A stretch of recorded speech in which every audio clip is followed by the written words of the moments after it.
movie. Hello, everyone, and welcome to Conversations in Horror, the podcast. I'm your host, Kevin L. Powers. I'm also the owner and operator of Something Wicked Entertainment Events, and I want to welcome you to my program in which I take an individual horror film from any different subgenre at any different decade, and me and my special guest sit back, relax, and we have a conversation about that film, which means we kind of talk about it, we dissect it, we kind of pull the guts out. We kind of do all that for your entertainment, mind you, because this is a horror podcast and we want to entertain you as much as possible. That being said, it is a conversation piece, so we do hope that you enjoy our conversation, whether you enjoy the movie itself or not. That being said, the film we're doing today is one of those types of movies in which it is very infamous, and we're going to get into some of the reasons why. And that is Jaws 3D from 1983, and this is part of our franchise-themed month. So in addition to this episode, you can check out all of the episodes we have on all the different sequels and original Jaws films, and we hope that you do. If you have not seen the film Jaws 3D, we do suggest you stop the podcast and go watch the film. But if you don't do that for obvious or some reasons, you can just sit back and relax and enjoy our conversation about that. So without further ado, we're going to get to introducing my guests for today. And we have a lot of guests because we have a lot of stuff to talk about in this film. And I want to bring on Mr. Dave Watkins, Mr. Thomas Tenorello, and Mr. John Conkle, three of my esteemed colleagues who we are all going to enjoy talking about this film. We're going to dive into Jaws 3. Boom. That's right. We're gonna dive in right into its jaws and then just be suckled on like a gobstopper, like a human gobstopper. Yeah. Well, it's like dive into like the water, it's in the water, like literally. Got it. I'm spoiling the movie. Well, like Tom's a shark now. All right. Yeah. He's a shark now. So you all too bad they can't see that because that's frightening right there, man. For those of you at home who can't, for those of you at home who can't see me, I am dressed in my shark priestly outfit that has it's basically a shark towel. It's like a thing like the kind of thing you'd wrap a toddler in. And I just thought it would be very appropriate to wear this because it's ridiculous, like this movie is, and it's got a little shark thing over my head.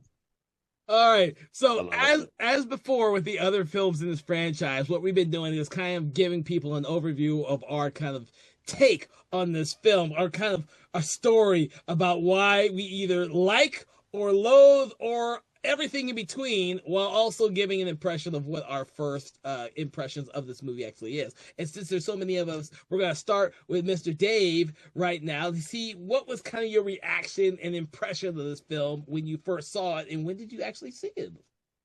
Yeah, so this is when I saw it on television when I was probably maybe in my teens or before, somewhere around and then.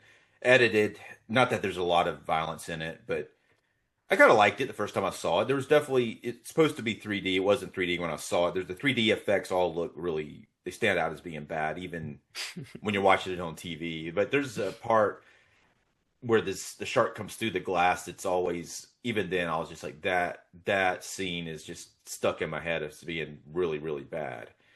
But as far as the rest of the film at the time, I kind of enjoyed it. It is, it's probably of the Jaws movies, it's probably the one I've seen more. Not by choice necessarily, but I couldn't hold back my laugh on that one. All right, is that what you want to start off with, Dave? Yeah. I mean, that's my impression. That's like when I think of Jaws 3, I just think of Louis Gossett Jr. and the slow motion thing, and then the shark coming towards the glass, and then it's just like weird animation. Mm-hmm. I don't know, but I guess they did the best they could at the time. Considering Jaws 2 probably had a bigger budget, but they were able to keep that without any animation in it. This one has animation and it looks really bizarre when you see it. All right, we're gonna move on to you next, Conkle. Kind of do the same thing David told us. Sure. Just general impressions. Okay. And so I first saw this in 83 at the theater. All right, in 3D. Still remember I still remember the trailer for Metal Storm, the destruction of Jared Sin being played before the movie, and I was going like, that looks incredible, because I guess I was summer of '83, so I was 83, so I was 7, about to turn 8. All right, and so yeah, Metal Storm looked amazing. All right, so how was Metal Storm when you saw it? Oh no, didn't live up, man. Good. Didn't live up. I would probably appreciate it more now because I like Italian Mad Max ripoffs a whole lot. You know, exactly what it is. I love that movie, dude. I want to go back and see it. When I was a kid. yeah. And when it looked like a Marvel comic come to life when you were a kid, you know, or it looked like Thunder the Barbarian or something like that. You know, so you're just like, this looks incredible. But mixed with Mad Max. Anyway, but we're not here to talk about that. All right, Jaws 3, though, was the first movie I saw in a movie theater. In the 3D, you know, probably the only one I saw in that 80s run. But it was the first movie I saw. In 3D, right? Right, in 3D. Yeah. It was the first, but it was the first. I had seen movie, you know, went to go see the Star Wars movies and all that stuff, you know. But this was the first movie I saw, and halfway through the movie, I was going like, and my 7-year-old brain said like, this kind of sucks. And I was going like, wait a minute, maybe not every movie is amazing. You know, maybe there are layers of movies, you know, because until that, I mean, at one point, my favorite movie of all time was Piranha 2: The Spawning. I just thought that was like the best movie ever made. James Cameron's finest hour. Yeah. I'm just like that ending where all the piranhas are going through the ship and like a wall of piranhas coming after him. I thought that shit was badass. And but this movie, I was going like, there's something wrong here. I'm halfway through a Jaws movie, and my 7-year-old brain is like bored. And this movie kind of sucks, you know. And so, but then, like you, David, somehow I had it taped off cable or something like that. And so I've probably seen Jaws 3 more times than any of the other ones combined. And so, but it was just sort of like it was just sort of a routine. You come home from elementary school, you'd put in Jaws 3, you'd eat a snack, and then you'd like, you know, then watch something else or something. You know, you just Jaws 3 snack. Yeah, I don't even know how. I think I've recorded it off television too, and watched it a few times, but it's weird. Yeah. I think it was because of the time frame. I think that one was played more than the other ones. They played it more. Absolutely, and I think, so I've seen it a lot, and I guess I watched it a lot because it was just one of the few movies we had. But I always kind of just knew this movie was horrible, and not to get in all my things because we got 2 more people to give impressions and everything. Watching it this time, I was like going like, you know what? I think I like this movie now. Mainly the contrast between the first 2 and this is such a different thing. Those first 2 are, first you've got Spielberg, you know, doing all the cinematic tricks and making one of the greatest movies ever, and then you got 2, which is kind of trying to ape that, and then this one here, it's not. It's totally from Mars, and I've had this new appreciation for Jaws 3. We'll get into all the reasons why, but I'm not saying it's good, but I'm saying what kind of like The Bride being such a confidence, such a big swing. Jaws 3 is a pretty big swing on what they're trying to do here. And so I'll leave it at that, but I want to hear you guys' stuff. All right, Thomas, it's up to you. Hell, as High Priest of the Sharks, I'll weigh in. As I mentioned before on our episode on the original, the OG, the greatest of all shark movies, Jaws, the original, I did see this. This was probably the first one that I saw anything of. But it wasn't I don't think it was the first movie of the franchise that I saw, but it is the first trailer of any of them that I saw. And I had to have been maybe 5 or 6 years. No, I had to be like 4 years old when I was in, I think, my grandma's house in Florida. I don't know where in Florida. I grew up in St. Petersburg most of my life. But my grandparents have moved around quite a bit. And I remember they had a huge house, or at least it seemed huge to the small me. And it was very dark that night. And they had a big old TV in the corner and the sunken living room floor, because that was a trend back in the 80s, the sunken living room. Oh, nice. What is it? What does that mean? Like the floor was coming? No, it means like the living room is like on. You get to step one down. Oh man, that's dangerous. It is dangerous. I'm those types of houses. Oh yeah. It was killing people left and right. They had to. That's why it's not a trend anymore. Yeah. Can you imagine? You come walking in there thinking everything's good. You just like step right into it. It wasn't a steep step, but I remember it being there. Yeah. But or maybe pretty good. But as a kid, you're resilient. You know. Yeah. You can take that. You can take that. But, Yes, and they had grandparents. No way. Yeah, and I remember on that TV they had HBO, or no, they had Showtime. They probably had HBO as well, but they had Showtime, and I saw a trailer that said Jaws 3 on Showtime. Yeah, and it was that scene, the iconic scene where the shark very slowly breaks open the glass. And they showed that in the trailer. They spoiled it. Yeah, well, they did. On cable, totally. They're like, that's the money shot. This is to show you the worst scene, so we get that out of the way. You know. I know. Well, dude, guys, I watched the original theatrical trailer for this movie on IMDb. They spoil it in the original theatrical trailer. Yeah. They had something, man.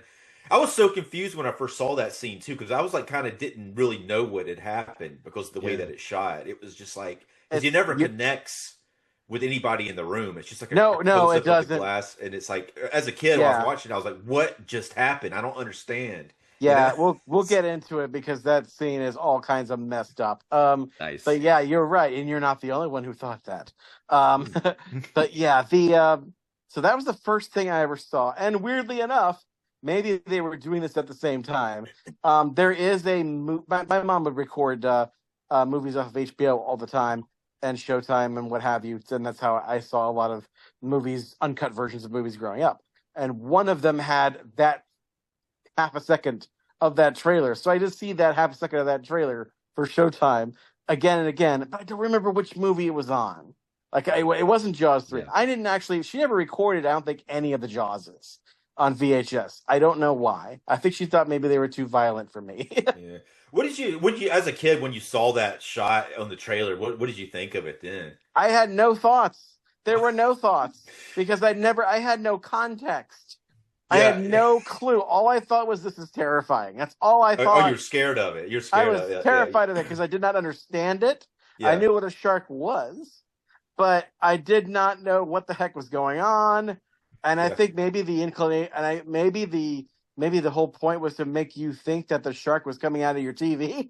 Yeah. It looks like that. It looks like a cartoon almost. I almost looks like they're watching it on a monitor, and it's just like a cartoon coming up to the glass. If you look at it, I mean, I don't know. So the director Joe Alves is a production designer, and this time I noticed that the viewport of the little Starship Enterprise thing they've got under there. I mean, I'm not observation deck. I mean, observation deck. It is like the aspect ratio of a movie screen almost, you know. And then I was going like, so yeah, it was kind of like I could just see them getting so excited in the writer's room, going like, and then the shark in 3D, it comes right out and breaks through the screen, and there's Jaws right there, and everybody's going like, hurrah, hurrah, this is going to be the weirdest whatever. How did that look in 3D?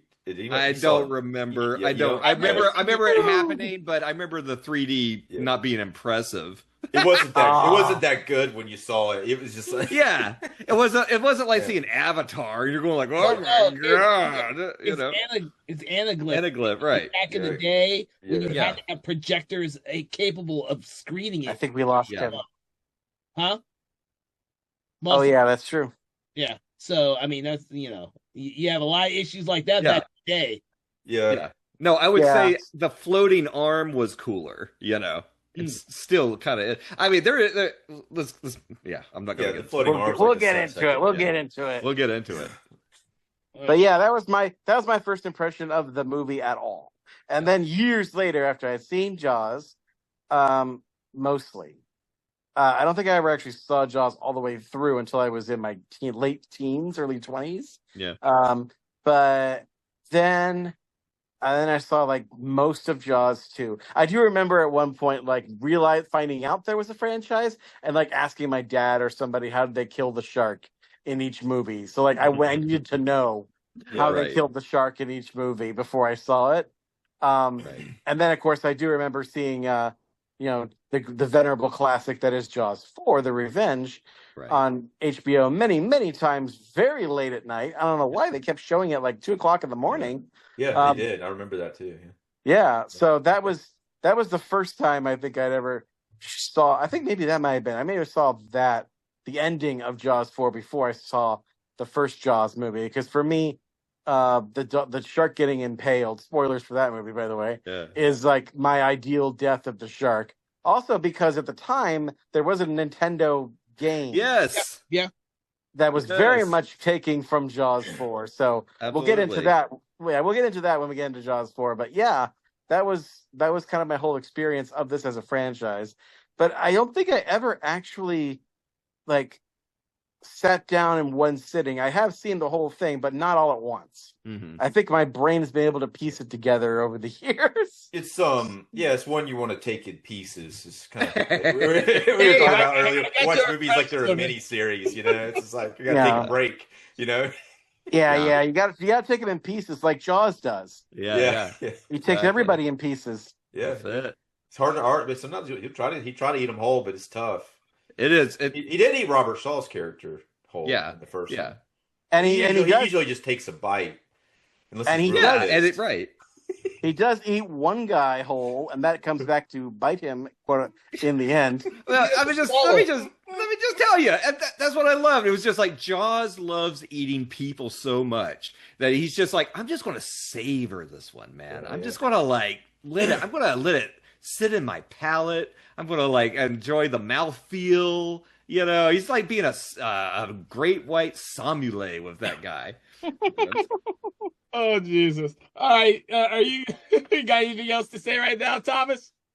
No, except that the opening credits to this movie are kind of interesting because depending on which version you watch, they're different. Yes.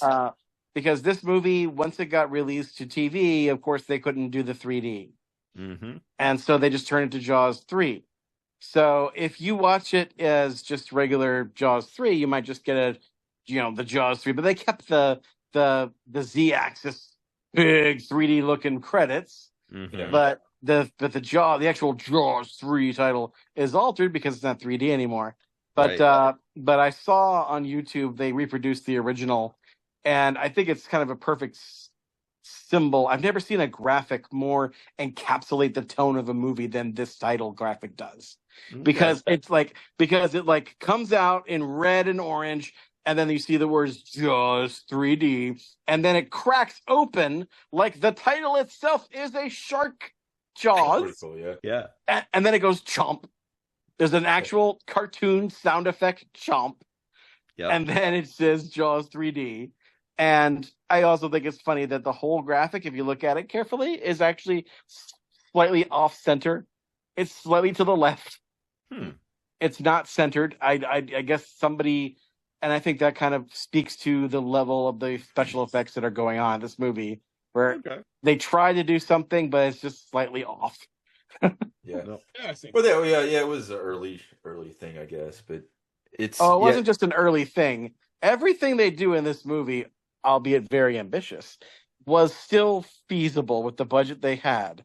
The problem was, and we'll get into it when we get into it, but like this movie is a disaster in production in almost every possible way. Ooh. They actually had to reshoot a lot of special effects, and they did not have enough time to really do half of them. Yeah. It was weird. It's like the shark in Jaws 2 which you see it a lot in Jaws 2. It looks a lot better than this. When you see the shark a lot of times in this, it's like, what the hell is that shit? You know? Yeah.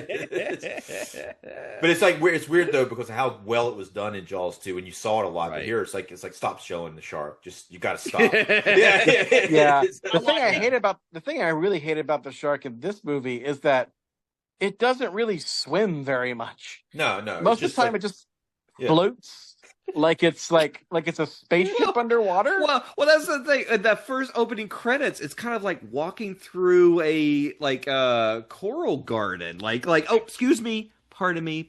I'm going like, how's that big shark getting in these angles? If this is supposed to be the shark's point of view, it's not like the first one is like don't going. You're seeing the bottom like go by. This is kind of like it's just sort of like hanging out. You know, well, I think, you know what I think, John? I think that we're led to believe, because spoilers, and this was actually one of the great innovation ideas of this movie. As horrible as this movie is, it did have good ideas. I think there's a reason for that.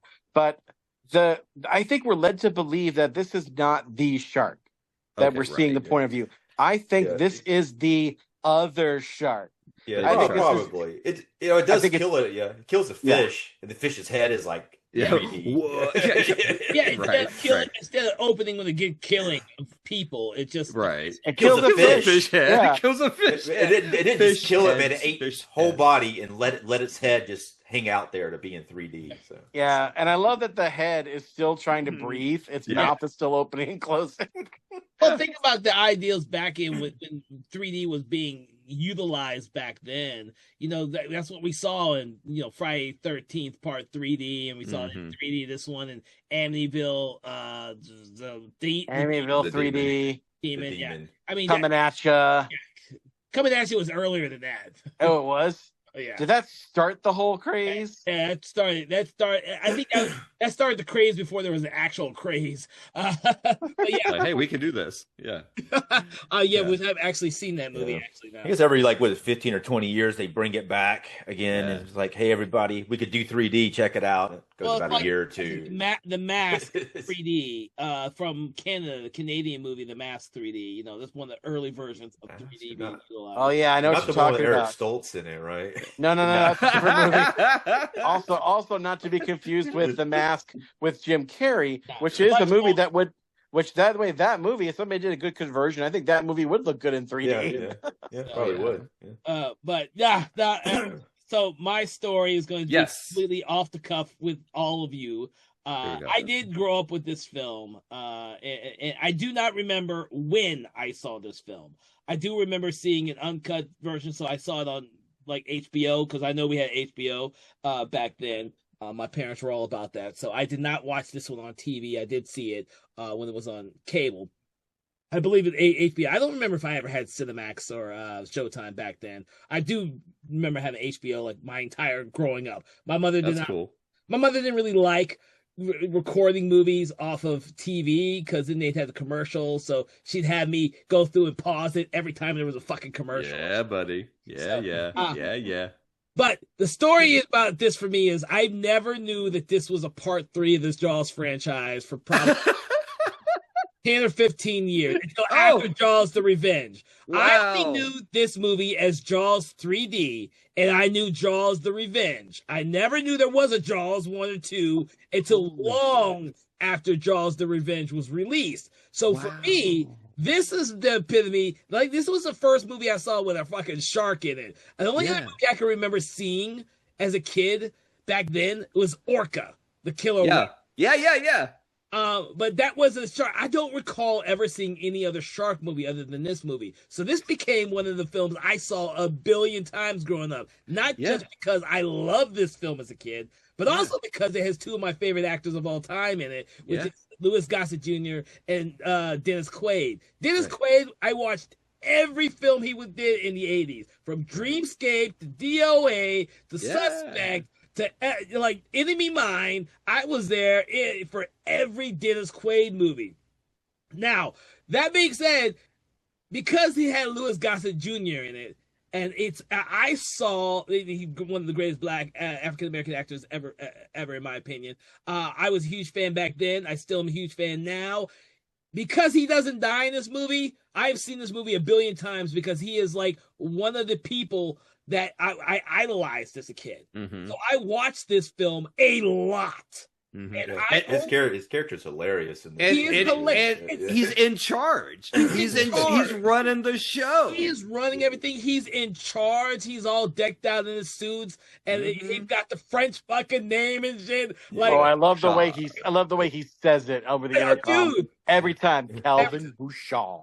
And so every time I saw this movie, I love this movie. The only scene in this movie as a kid that got me and said I really hated was the very, very last scene with the two fucking dolphins that jump up, and that is literally the only scene that's like, okay, I think they really thought people cared about the dolphins more than they were. Because to me, the dolphins have always been eye rolling. It's like it's real cheesy. And instead of like showing Louis Gossett Jr. again, they're going to show the dolphins. So exactly. That was the only thing. I knew that he survived, but we don't go back to those him and the one female assistant who survived. They hear like these. Because he has to survive because he takes her and he does the kind of heroic thing and he helps her out. If there would be no point. No, poor nephew, man. But she's kind of hot, So it's like I was like, damn, Louis. Girl, let the lady. Nephew. I think she probably could have swam herself, but he just had to help her. Yeah,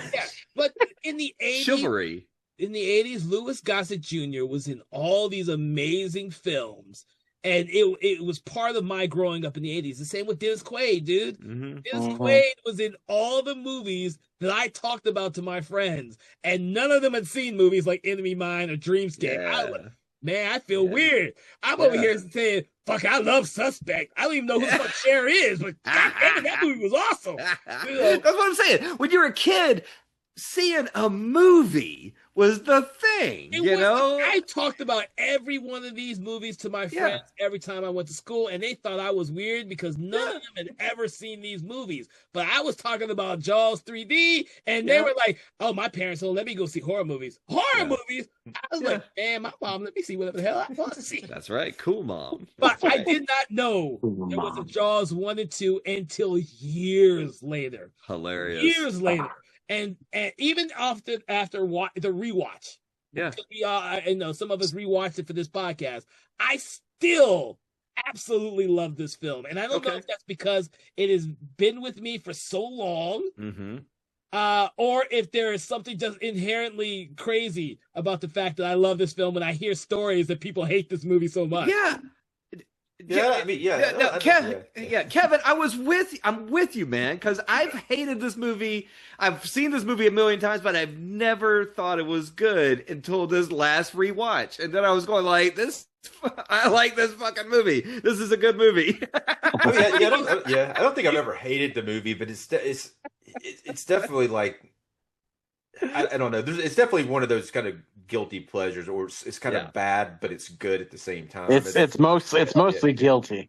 Yeah, and that's the thing is, the thing would be, did you grow up watching it when it came out, or did you not grow up? Did you watch That's it probably true. later? Because when you're growing up with it, and I did not know there was a Jaws 1 and 2. This is literally the only shark movie I'd ever seen at that time.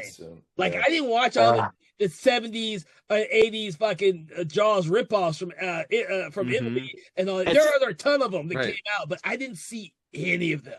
It's funny because you mentioned that, because I feel like this movie kind of opened the floodgates for that wave. Because I feel like, because this movie, I think this came out in 83, and like just before and just after this, you see the floodgates of all those Italian ripoffs, and also I think this is the first time in the series that it hits high camp. I mean, we just talked about how the opening credits are. The title literally chomps at you.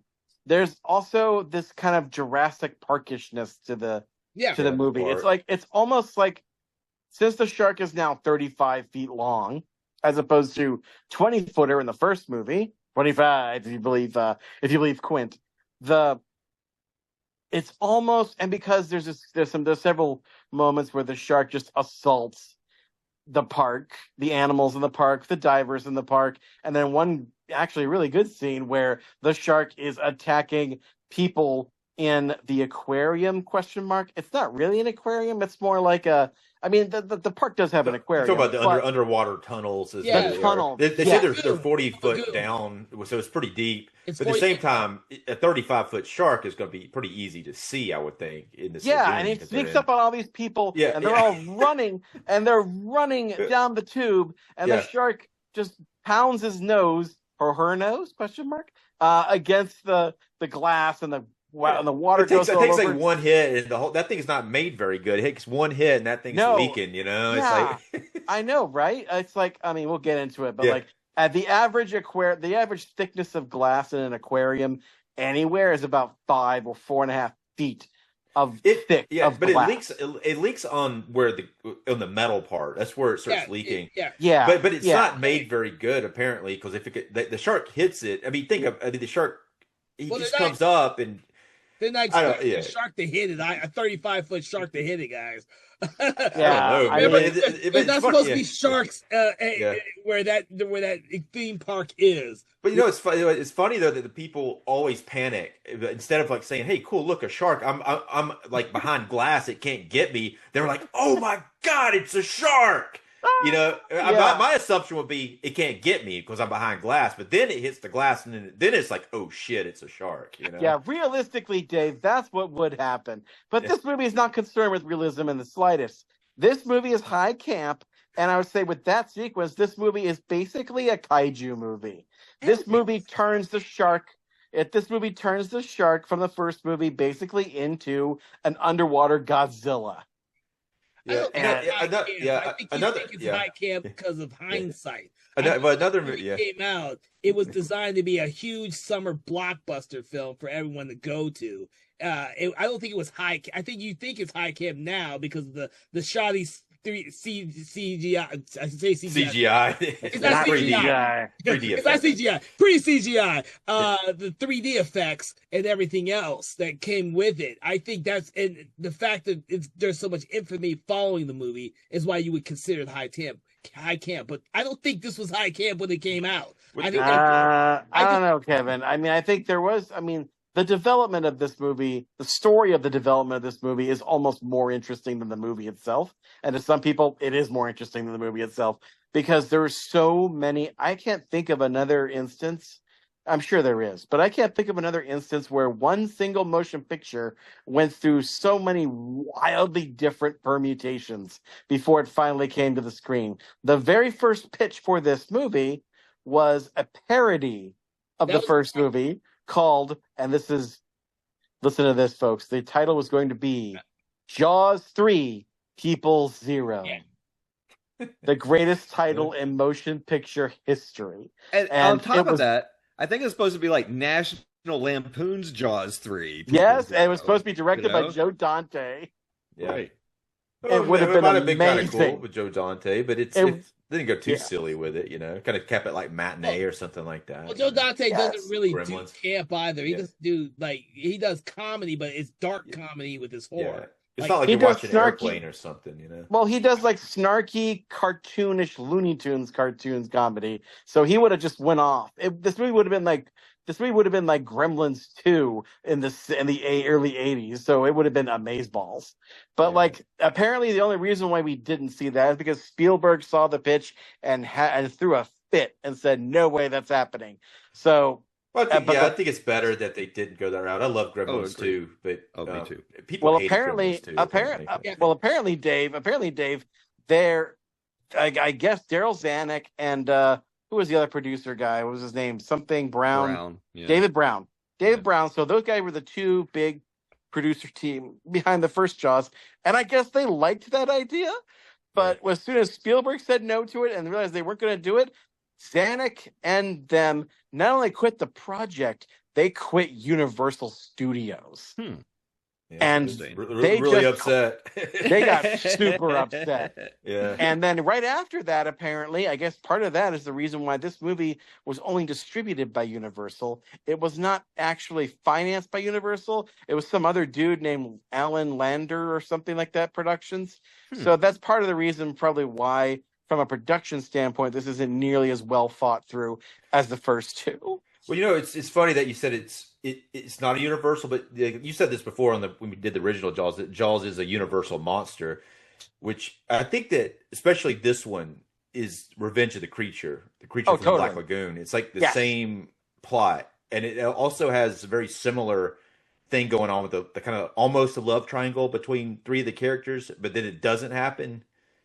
So it's like very, very. And then especially like the Kay character in this one is very similar to the main female protagonist of Revenge of the Creature. Yeah, is she the one that Leah Thompson plays? No, it's Bess Armstrong. Bess Armstrong. Leah Thompson's like a ski instructor that ends up like dating Sean Brody, like Dennis Quaid's character's brother. To be clear, ladies and gentlemen, Mr. Watkins is talking water skiing, not mountain snow skiing, which would be Snow Shark, a totally different movie from The Asylum. Yeah, that would be really hard to hide a shark in the snow unless it was really deep. It had to be like, but then you can't have people out in the damn snow if it's that deep. I don't know. That movie exists. You can watch it, see what they did. I've seen it. Are you talking about there's an actual movie? Yes. It's called Avalanche Shark. Avalanche Shark. Okay. Yes. I've seen a lot of these movies, dude. Now the shark genre may have started with Jaws, but it has like proliferated into like the craziest subgenre of movies out there, where there's at least 15 new shark movies produced every year. Spielberg knew it though. He was like, we got to keep this a little serious because next thing you know, we're going to have Avalanche Shark on our hands or Sharknado or some bullshit. He kept it back. He kept it back as best he could. Yeah, Lava Shark. Shark Exorcist. I mean, there's a lot of stuff. Yeah. Sand Shark. There's House Shark. There's a whole bunch of them, dude. You can't get rid of House Shark. I mean, come on now. It's like, you can't go from Sand Shark to House Shark. You know, you can do House Shark first, but then it's like, or does the house turn into a shark? There's a shark in your house. It's like Monster House, but it turns into a shark. I've seen a lot of these shark movies, and I have not seen a lot of them. There's just too many of them. It's a cottage industry, but so with this movie, what blew my mind in the opening credits. I'm sorry, we're still just in the opening credits of this. Sure. We got a lot to talk about, folks. Batten down your hatches. So. I'm not saying it's going to be a 3-hour episode like the Friday the 13th one that y'all did recently, but there's some stuff. Okay, so what blew my mind, the only thing about this movie that blew my mind was in the opening credits. When I look at the writing credits, this movie. Oh yeah. And I see screenplay by Carl Gottlieb. I expected that because Carl, God bless him, he stuck with this franchise to the bitter end. He had a writing hand in I think all 4 of these. Really? And God bless Carl. I met him. He's a sweet old man, and he gave me some really good, advice about screenwriting and stuff. He's still alive, still doing well. God bless you, Carl, if you're listening. But his co-writer on this movie is Richard Matheson. Yep. Richard freaking Matheson and Carl Gottlieb wrote the screenplay to this movie. One of the greatest science fiction and horror writers and fantasists of the 20th century sat down at a typewriter with Carl, or maybe they corresponded, I don't know. But they freaking wrote a scene where a man gets like swallowed whole by a shark, and then somebody pulls a grenade pin in his hand, in his dead hand, while he's inside the shark's mouth. I'm like, what happened? What happened? Now, maybe the missing piece of this puzzle might be the other guy associated with the writing of this movie. It says story by this guy named Gordon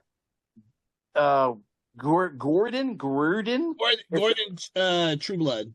Yeah, but the Gordon is spelled very weird, so I'm probably mispronouncing it. Gordon Trueblood, who apparently his father was like the founding member of the United States Air Force. Wow. And his early career was like he was a dependable TV writer who wrote such immortal classics as The Candy Stripers, which is like a nurse movie. You know what I mean? The Candy Snatchers, right? Yeah. No, The Candy Stripers. It says like Candy Snatchers from 1973. Okay, my mistake. Yeah. But anyway, Candy Stripers is a good title too. Yeah, but it's like Snatch makes a lot of sense if you think about it. Yeah. But they also did such great movies as Blood Vows, Story of a Mafia Wife, Savage Bees, and its sequel, Terror Out of the Sky. Apparently he did Ants too from 1977. That one looks familiar. So he's really the brainchild behind Jaws 3D. All right, because Killer Animals, because Killer Animals was his thing for a while. Yeah. I will say, not all of his movies were crap. He also did a neat little TV movie early in his career called Soul Survivor, which I saw on, I think. That sounds familiar. So it's basically I saw this on like Creature Features. It's basically a ghost story, where you see just this crashed bomber plane in the middle of the Liberian desert, and the crew gets found, but then the rescue crew can't see them, and they find out they're ghosts. Ooh, cool. And they can't leave. Souls. Oh, that's a little different though. Yeah, it is, and Shatner's in that one. Nice. That sounds really familiar. I haven't seen it, but something about it sounds really familiar. Oh yeah, it might be easy to find on like YouTube right now, but I saw it and thought, oh wow, it has a sweet kind of melancholy to the ending to it. It's really interesting. He's also credited the screen story, which for those of you in the know and in the screenwriting community knows that. What that means is Mr. Trueblood wrote a script, or at least wrote a treatment, and that treatment got sent to the studio. The studio got Carl Gottlieb, and Gottlieb called up his friend Richard Matheson, and they hammered away at a version of that screen story, which may have nothing to do with what he wrote. And then apparently what happened was Carl and Richard sent their completed scripts to the studio, and then they completely had somebody else rewrite it. Totally, because apparently their version, according to Richard Matheson, involved the shark swimming upstream through a I assume brackish estuary, and then gets dumped into a lake. So then you have a great white shark killing people in a lake. Okay, so not at all what this movie ended up being. Not SeaWorld. It's not SeaWorld. It's kind of cool. They actually they call it SeaWorld too, but that location it's probably how they were able to get access to it, so they didn't have to like make locations. But it's funny that they actually call it SeaWorld. It looks really cool. The location. I was rewatching it. I was like, oh, it's called SeaWorld. I kept thinking something else. Yeah, I was kind of making fun of it in my head. I'm like, look at this. This is SeaWorld, like as a joke. And then they're like, oh, welcome to SeaWorld. I'm like, oh, it is SeaWorld. It's like, it's so funny. Like those of y'all, you kids who grew up in like us kids who grew up in like the 80s and 90s, we all went to SeaWorld at one point. I think, right? Because it's in Orlando. I never went, but it was a big place. It was Shamu and all the fucking dolphin thing. Yeah. It was a magical experience because most of us Florida kids never got to see like. I mean, if we were out on the boat, we might see some dolphins at a distance, but it was the only place you could go to see dolphins up close, to see Shamu fly through the air, this gigantic black and white killing machine doing tricks. Shamu's in the movie, though, right? Isn't she like riding Shamu? Yes, she is. And that's the one big problem I have with this movie is that we had a great opportunity here. If you're going to make your shark basically into a kaiju, why don't you have Killer Great White fight the killer whale? Because in the wild, killer whales and great whites are like mortal enemies. You should have them fight. Yeah. They should have fight. But I mean, you had the technology. Orca the killer whale came out in like what, 79? Yeah. Still, they may have had it, but they couldn't even do Jaws in this one, right? No, they couldn't. They couldn't. But you know what they did? They tried to compensate. So they had the two dolphins in this movie, aforementioned. They attack the shark at one point. Yeah. They beat up his gills and do almost nothing, but they kind of fight him. But the hilarious thing on that scene is like Dennis Quaid's character, it was Mike Brody, Roy Scheider's character's son, and his girlfriend Kay, they actually get on the dolphins and ride them, and it's like it's so that part's really goofy to me. It's just like, this movie is bonkers. I mean, when you look at like the first two, and then there's this. Where, it's very, that's what I'm saying. What I like about it is the ideas there are very ambitious. They just didn't, maybe Joe Alves, and they just didn't have the money, or Joe Alves just didn't have the directorial, chops to bring these things. But yeah, I mean, when it's a lot going with these underwater movies. Well, the thing is, I kind of wonder what the budget of this is, because it actually does look bigger than the other one. They did have SeaWorld, I think, as a location. The budget was $18 million.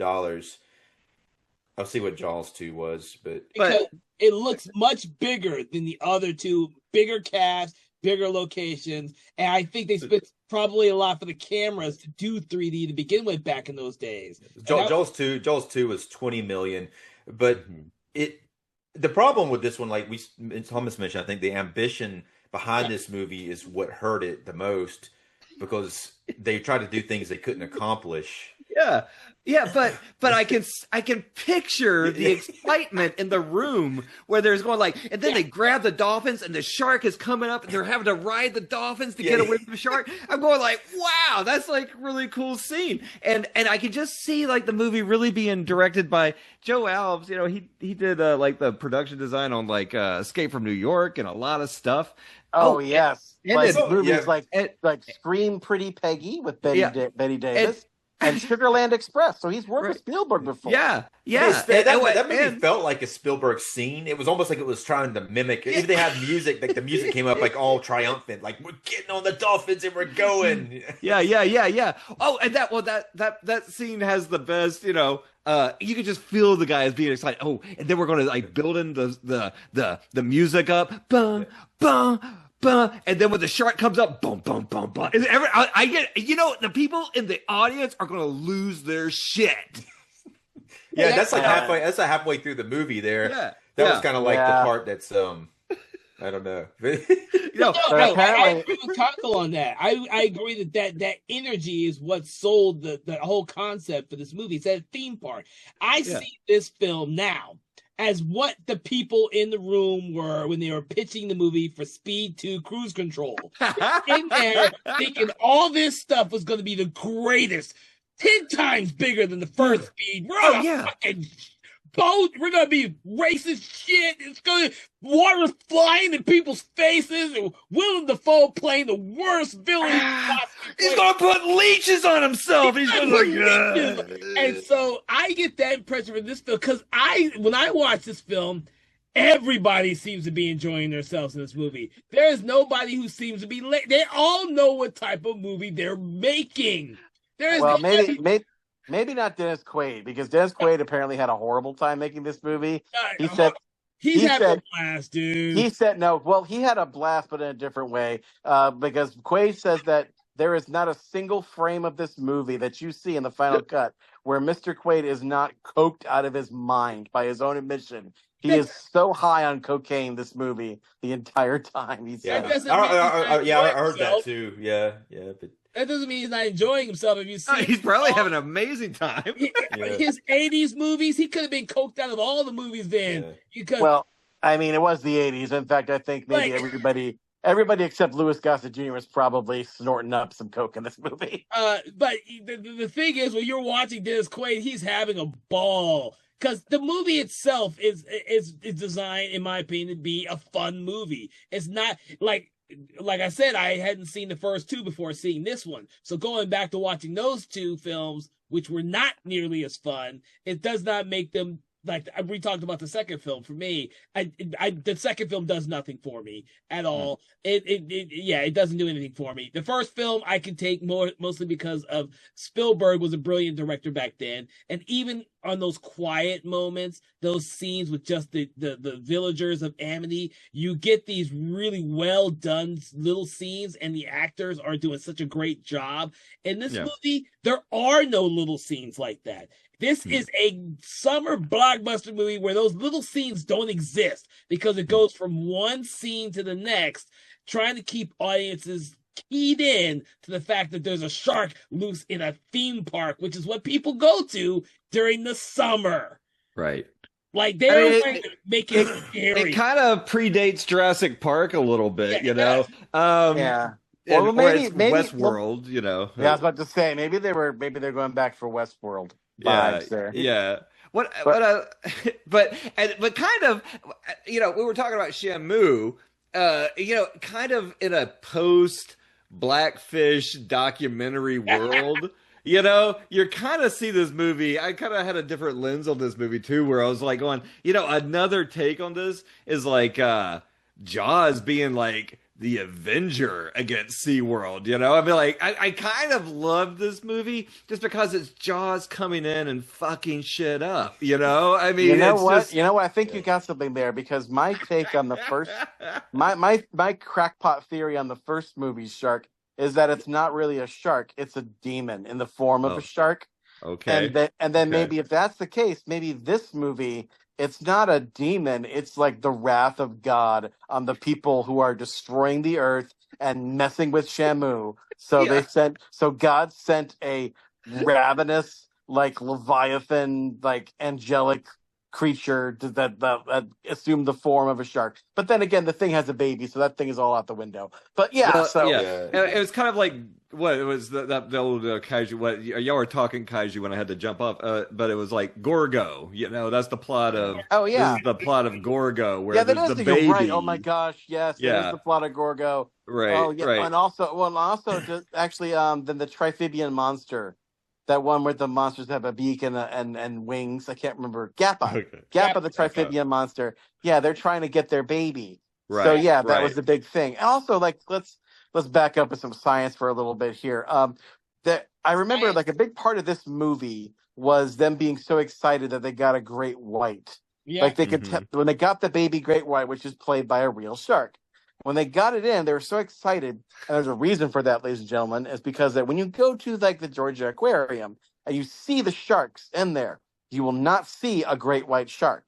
You will see tiger sharks. You will see hammerheads. You will see Sydney. You'll see every kind of shark known to man and God, except for great whites. There's a reason for that.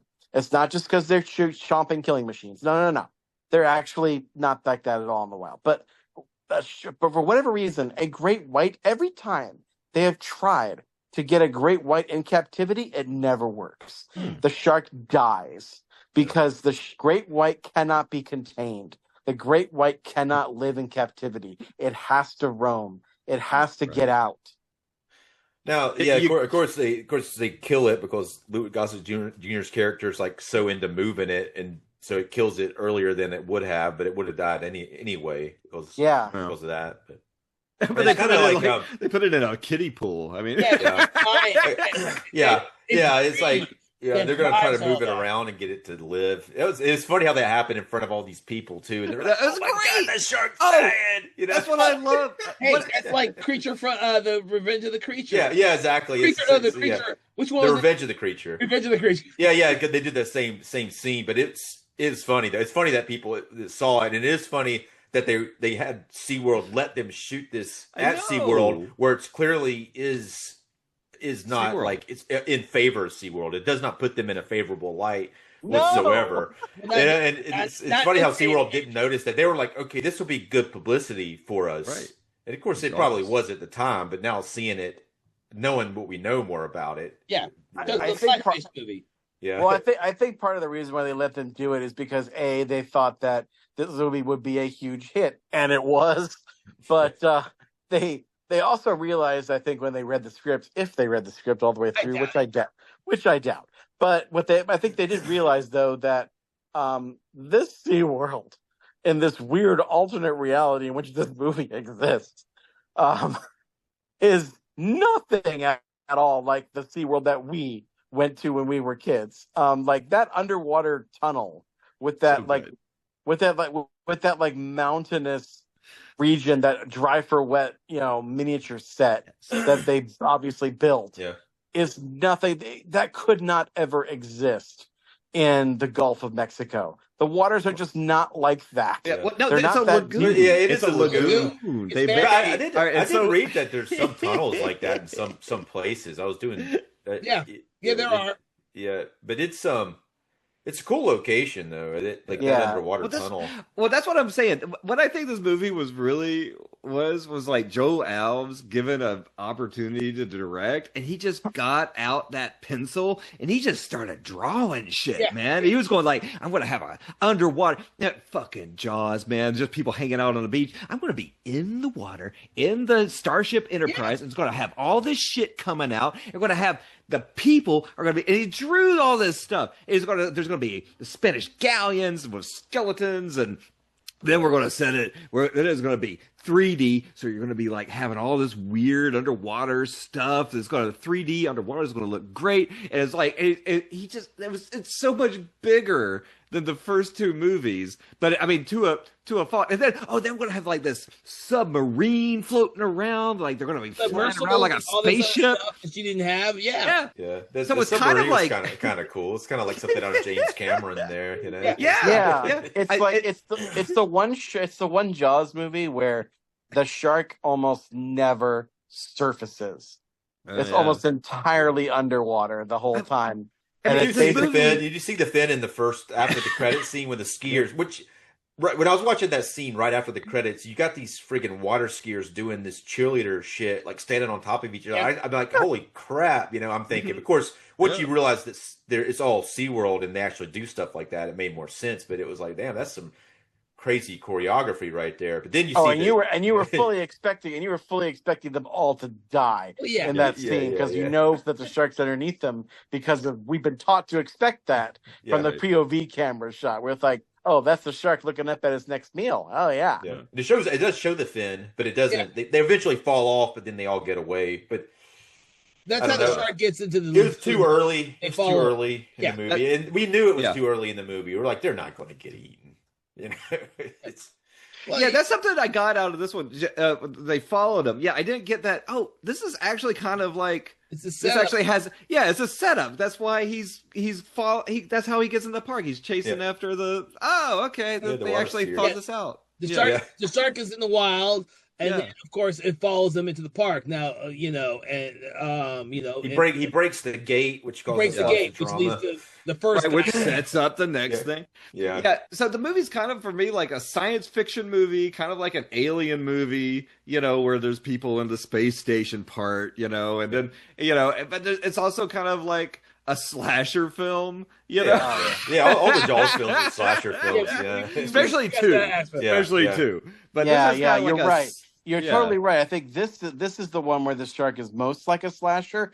The problem is that as a slasher villain, the shark kind of sucks. Because here's why people who like slasher movies, I'm not one of those, but for people who do, part of the fun, quote unquote, of a slasher movie is watching people die in various different creative and otherwise artistically shot ways by your killer, whichever thing or creature or person that is. That is literally the whole reason you go to see those movies. That's why when I go to see a Godzilla movie, I must see Godzilla destroy some cities, break stuff, and if he fights another giant monster that also breaks stuff, I am happy. Do those things. I'm good. This movie, on the other hand, the monster has the monster / shark has literally one move: chomp. Chomp. Yeah. That's it. That is all he does. Yeah, there's a really cool scene in Jaws 2 where this skiing boat thing happens. That's really awesome. But Spielberg and Jeanette Swarette, the guy who did 2, were both knew this. They knew this, I think. So that's why. I mean, Spielberg had to not show the shark out of necessity because of the shark's mechanical puppet thing not working and blowing up, basically. But what that allowed him to do, though, was basically pioneer the whole POV of the slasher thing. It's because he couldn't show the shark. But also, he had the shark kill people in different ways. The girl in the first movie who skinny dips, she basically gets torn up above the surface before she even goes down. It's like the shark is toying with her and making her suffer before she gets taken under and eaten, which leads me to believe once again that shark is a demon. Second of all, then there's poor Ben Kinderman who just gets bitten in half when he gets pulled off the inner tube.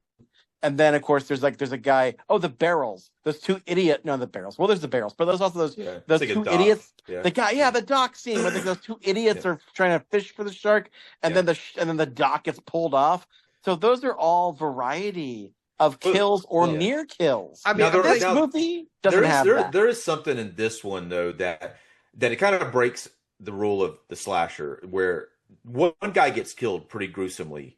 He goes under trying to close the gate, and he gets his arm cut off. But then the next time somebody gets killed, it's all happens off screen, which is like once you start showing a kill, you need to continue with that and not like have it not seen. The first one should have been, because there's two guys on a boat. One guy's on the bottom, and you see his light go out, and then the other guy just like falls in the water like a doofus, and but you don't see any of that. And like at that point, we need to be seeing it. It's like too late not to show it. Well, I think Joe Alves realized that he has to. Well, this is probably part of the chaos of making this movie, was that he didn't know what he could and could not do, because I'm sure he knew that this movie had to be rated PG. This could not be the first R-rated Jaws movie. It would not make nearly as much money. So whatever he did, he had to rein it in somehow. But unfortunately, Joe is not nearly as creative as Spielberg, and he can't show violence in a way that makes it palatable. All they can do is turn it into a special effects gag. Although there is a couple of shots that are kind of brutal in a way that I was like, I'm surprised they got away with this. Like, for instance, I think towards the end, when after the shark has done that famous iconic glass break in the main control observation area, there's one of the guys he just pulls out with his teeth, and then you literally see this guy flailing around, hear him scream underwater, and the shark just goes chomp chomp chomp on his body, on his flailing body, which is obviously a person, and all you see is just red mist come out of his mouth. And it's like, yikes, that is pretty intense for a PG movie back then. I guess it was so close to the end, they figured people weren't going to care anymore by that point. So. I think that was part. I think the violence in this film is much more toned down, because they tried to make a film that would appeal to a general audience more so than the first two. That's why it takes place at a theme park. Why we don't see so many violent deaths. I think even Fitzroy, who gets killed, we're inside the Jaws' mouth. Oh gosh! Oh, I'm glad you mentioned that. That is the one time where this movie tries to be innovative, because we've never seen this before. This is the one thing we have never seen in a Jaws movie. We have never seen somebody get killed from their point of view inside the shark's mouth, and it's pretty horrifying. It's great. The shark is having a hard time swallowing. I guess it ate too much, man. It was like going too hard. He was big. He had the tank on. You gotta remember, he had the tank on and all this stuff. All the bombs are on him. Of course, he leaves one out thinking he could save himself. Like, you gonna save yourself with the bomb in your hand? How's that gonna work for you, dude? You're already getting eaten. Yeah, I don't know at which point, because he had it out, and at which point do you die when you're getting swallowed by a shark? I don't know, because it's like he couldn't have eaten him because he's still whole for the most part. And as we all know, this particular strain of evil demon sharks has a problem with eating eating pressurized scuba tanks. Right. It's kind of hard to, in reality, which this film does not actually play with, because it's designed to be a fun summer movie. In reality, most of what would not happen. He couldn't probably swallow a diver whole, and then half the diver be stuck in his throat. No. It's a cool visual, because they set up how you're going to blow them up. Yeah. They come up with really cool ways to blow them up in each film, and that one's probably the most creative of them. But, he doesn't blow them up in the second movie. He electrocutes him in the second movie. Yeah, he still blows up anyway. He gets caught on fire, then blows up. And sinks into the water.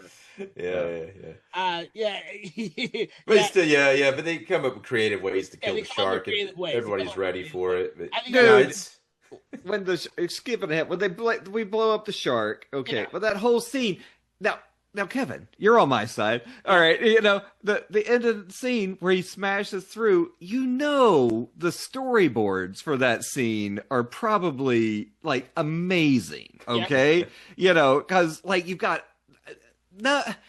from the first two, now we've got the shark stuck in a control room, snapping away at people. People are swimming around him.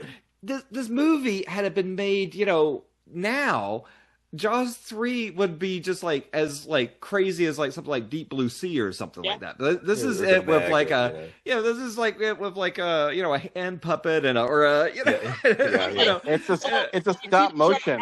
The one that's sticking out. But there's just this big mechanical thing. Anyway, but when they blow it up, I mean, now that was cool in 3D. I do remember when the shark, the jaws come out and floating. That's crazy. That's crazy. That's such a tonal shift from the first two movies, which are trying to be, real movies. And this is just being like popcorn, Saturday morning cartoon insanity, Yeah, it's like when it's entrails and disembodied jaws come at you during the explosion. It is like you're getting assaulted by some like entrails of Gumby because they look stop motiony, and apparently if you look closely, one of the entrails is just a plush toy of E.T. painted red. Awesome. I didn't know that. That's hilarious. It's a cool shot, though. I'm not saying it's a realistic shot. I'm not saying it was probably even as good as they could have done in 1983, but it is cool. I think we're not being as forgiving for the 3D technology, but you got to remember in 83. That was still a really hard thing to do. Cameras and setups. These were ginormous cameras back then trying to do 3D, and it was very difficult. Yeah. Well, not only that, Kevin, I'm sorry to interrupt you, but not only that, it was very difficult. And according to what it says on IMDb, Alvarez was trying like a new technique for processing the visual effects shots. He was trying to basically process them on video instead of film. And because it was quicker and it was more cost effective. Interesting. And and the problem is that when they finally integrated into the 35 millimeter print that was this movie, a lot of those shots are a little soft. In fact, some of them look a lot soft. So in the studio, they still look soft. Even in 4K, it's I would love to see what this movie looks like in 4K if they tried to restore it. Yeah, it looks good. Well, it looks good except for the effect shot. But in general, the regular scenes look really good. I was about to say because I have a question about that too, because like what happened was so they did this video processing. It was working, and then like halfway through production, I guess the studio got a hold of the dailies and says this looks terrible. you need to reshoot,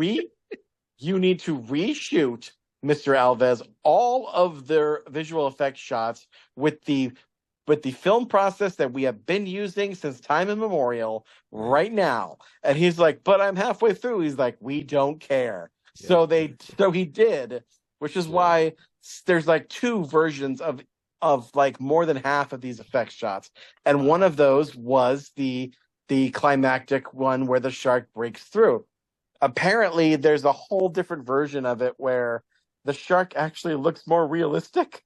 Because the shark, I saw this on like Twitter years ago. Somebody got a copy of it, but like the shark in the original like video process thing looks like it's much darker and scarier looking. Like it's much more shadowy, and you can see the shadows of the rippling water on its back a lot more clearly, and the matte line is not nearly as pronounced. Right. So it's a much more realistic as that whole idea would have been. Shot, but because the studio didn't like the way that it looked, they said no, redo the whole thing. So that's why the shark looks the way it does in half the time. That's why half the effects look the way it did. Yeah, that makes sense, and it looks really bad, but at the same time, it probably would have been very distracting to mix VHS with film, because it would have been a lot different looking, especially on a larger screen. Well, and also I was trying to ask you. I'm sorry, Kevin. What? I said it was probably Super VHS or Beta back then in '83. Yeah, there was a term for it. I couldn't remember it, but like but what you were mentioning earlier, Dave, like in the 4K, you said even the regular scenes look good now. But when I was rewatching it, like the problem that the regular footage had still there, which is the fact that it was shot for 3D, and therefore when they processed it, if you weren't watching it in 3D, if you were watching just the regular version, there's kind of this like weird kind of aura around the people. There's like this kind of weird like color timing to the thing. It's almost this weird. Yeah, I didn't notice it when I was watching it. It looked fairly natural to me. I thought especially that it has HDR grading on it, that makes the skin look very natural. Really, that's odd because it looks very weird when you see it. To me, yeah, I got a DVD copy of it. I know what you mean, but it looks a lot better. It looks a lot more natural. There's some scenes that look really good. There's other movies that did this too. Like, I think Jaws. Sorry. I think Friday the 13th 3D has the same problem. If you look at Friday the 13th 3D, it looks good in 4K though, that one too. Oh, okay. It's these when they first released it on VHS, these 3D movies, they didn't look right in 2D. They were muddy and it just didn't look, the color was they looked like shit. Yeah, they've done some like restoration to both of those films, Friday the 13th 3 and Jaws 3D. But it's cool. You guys might still notice it, but when I was watching it, I thought, I'm like, damn, this looks a lot better than I remember it looking. But the effect shots, but it's not like the effect shots look bad quality. It's just they look weird because it's like they're glow almost like when that fish head, you see it for the first time, it's like almost separate. It's like it's glowing looking, and same thing with the hand on the gate when the guy gets his hand bit off. It just looks bizarre.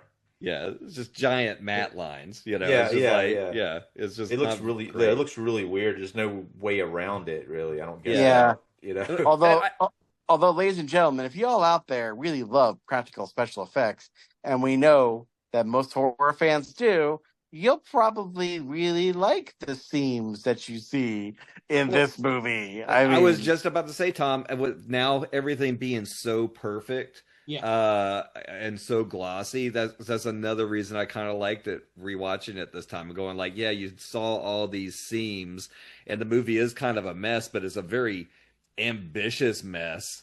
But I liked the big matte lines. I liked everything. The only thing I really didn't like this time is I think it really drags at the beginning when they're just going to the bar and just kind of that friggin' is hilarious. There's like some game they're playing called Standoff. Where I'm going like, is that Thompson's real? Character, it's like he's like, I'm the best standoff player ever. Like Sean Brody does. He's like, watch this, and he goes over there.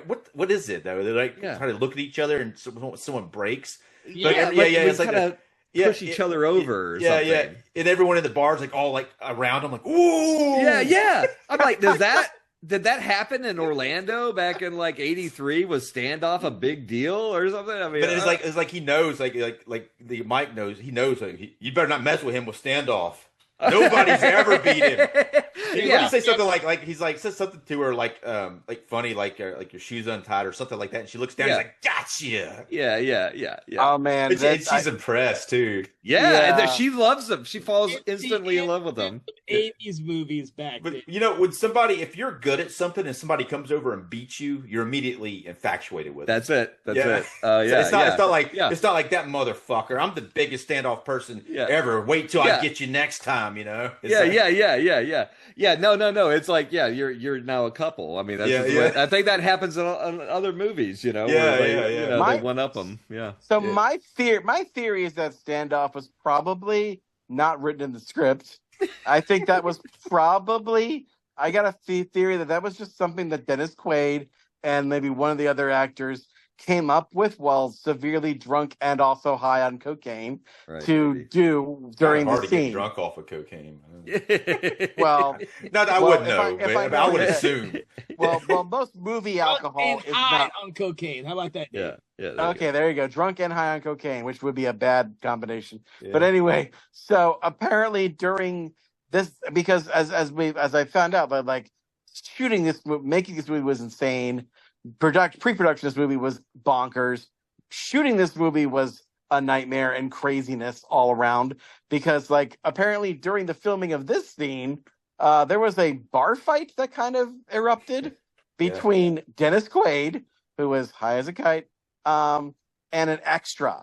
Because apparently one of the extras was trying to hit on Leah Thompson and get her autograph, because apparently Leah Thompson lied about her resume and told the producers that she had done other movies when she hadn't, so she could get on this movie. So I guess the extra thought that she was like a movie star in the making, which he was right, because it's Leah Thompson. She's incredible. She's so sweet. I met, right? That's what you're thinking. Yeah. She thought, I met her in real life too at a convention, and she was so great. But like, so he saw this happening, and Dennis Quaid zoomed in and basically just assaulted the guy. I don't think he beat the crap out of the extra, but like he was getting boom, handsy. He's about to throw hands. He was throwing hands at this guy. Now, I don't know if that was really what the extra's intention was, but like, I've been an extra on several things several times, and that's not something you do with the talent. So to me, I would say, like, if that's really what went down, then I'd be like, you know what? Kudos to cokehead Dennis Quaid. He was actually had enough presence of mind to go and come to Leah Thompson's rescue. So I guess that's good after all. Yeah, it was somebody had to break that up, because that's really ridiculous if an extra's like overstepping the boundaries and just distracting the scene like that, definitely. Well, I was just watching this scene. I was like rooting again. Usually in these things you start rooting for, kind of like the Mummy movies. I'm rooting for the Mummy. In this one, and I'm kind of rooting for the shark. I was just like, this movie is so light and frothy in these beginning scenes where that's gross to say, but it's just like everybody's like so well adjusted and happy. I mean, it almost becomes like meta. It's like, here we are in this happy place with these happy people, and everybody has happy relationships, and there's no drama. People are just all getting along. There's a little bit of drama, though. But a little bit with the whatever, and Fitzroy's guy, but also Sean Brody is like still afraid of the water. She has to coax him. These are small. These are like sitcom problems that they're having. Okay, they're like happy little sitcom problems in this happy little world, and everything's great. And then Jaws just comes in, and the shark comes in and just fucks it all up. I mean, it's so great. I mean, it's just like making like, I don't know, if you go to Orlando, it's just like you go like, man, this is all so prefab and like, I mean, it's impressive. So wait, are you saying Yeah. Are you saying that this movie is saying that these people are just as fake as the SeaWorld is? Yes. It's just all like surface people and surface experience. And then this primal prehistoric monster, older, that hasn't evolved in 5 million years because it's the perfect killing machine. This prehistoric monster comes into this fake world and just knocks over tables and says like, fuck you and your SeaWorld and your fucking stupid lives. I think you might be onto something there, Paco. It's funny though. It's funny though, like Louis Gossett Jr.'s character when the Fitzroyce guy comes in, and he comes in with like another guy. They're oceanographers, and I guess kind of celebrities. How Louis Gossett Jr.'s character's like Calvin's like kissing their asses. It's so funny how he's just such an ass kisser. You mean Calvin? You mean Calvin Bouchard? Yeah, he's like these guys are famous. He's like, I'm going to have dinner with you in every scene I'm in until you're not in it anymore. Right. But it also, what was weird though, when that guy shows up, like Fitzroyce, he's wearing some kind of like maybe kind of cowboy hat looking thing, and he never wears it again. And the same thing happens when Sean Brody shows up. It's like it's almost like they probably looked at the dailies and they're like, you guys can't be wearing like cowboy hats the whole movie. And everybody comes in cowboy hats. Yeah. And then they never have them. Then both of them change their wardrobe completely. Like the Fitzroyce guy all of a sudden has a Harry Potter shirt on. He has a shirt that looks like Harry Potter. Out of nowhere. He comes in dressing like he's coming out of the Australian outback at first. And then the first time he comes in and he's like, I'm a badass. The next time you see him, he's like, I'm Harry Potter. Right. He's got like a little shield on his blazer. And then the same thing happens with Sean Brody. He comes in like a cowboy hat, like he's a badass, and then you see him like all preppy the next time. Somebody stepped in with wardrobe, and they're like, "Guys, this ain't gonna fly," you know? Oh yeah, so Joe Alves is like, he comes in a cowboy hat, and what about this guy comes in a cowboy hat? Joe, we can't have everybody in the movie entrance in a cowboy hat. Yeah, so nobody gets a cowboy hat. No. I think what happens is they come to SeaWorld, and SeaWorld is just a magnificent dream world, and the cowboy aesthetic doesn't fly there. Right. These are these two bad boys coming into the SeaWorld aura, as we keep. Yeah, and how you quickly become lame in that environment. I think, you know what it might have been, though? You know what it might have been to me? I think it might have been, remember where these guys are from. They're from Amity, California. So, and they're going to Florida. I think these kids knew jack nothing about Florida. And I think when they got there, they thought, oh, this is in the South. There's probably it's Central Florida. There's probably a bunch of cowboy rednecks walking around. We got to blend in. So that's probably what it was. Well, Sean Brody was coming from Colorado or someplace. Yeah, well, it comes from different places. But maybe they were thinking that, maybe they're like, that's Florida Cowboys. Freaking California kids. Which, by the way, brings me to another thing I was wondering is the timeline of this movie. Because this is a huge jump from 2 to 3 in many, many ways, as we've already talked about. It's a jump in tone. It's a huge jump of everything. It almost takes place in a different universe than the last two. We can see this as like a soft reboot of the Jaws franchise. But yet there is still connecting glue. Because like the Brody boys are in every single installment of this franchise. But they go from teenagers in Jaws 2 to full-grown men in Jaws 3. But it's like how much time has passed? It's hard to say. How much time has passed between 2 and 3, and also from 3 and 4? Because by the time you get to Revenge, they're played by 2 different actors, and I'm not sure. It feels to me like they went back a little bit. No, I feel. Part 4 is a reboot. The Part 4 is not a direct sequel to Part 3. Oh, so Part 4 completely ignores 3. Yeah, 4 ignores Part 3. And did it ignore 2? No. Okay. That's interesting. Yeah, Part 4 makes it believe as though the Part 3 never existed.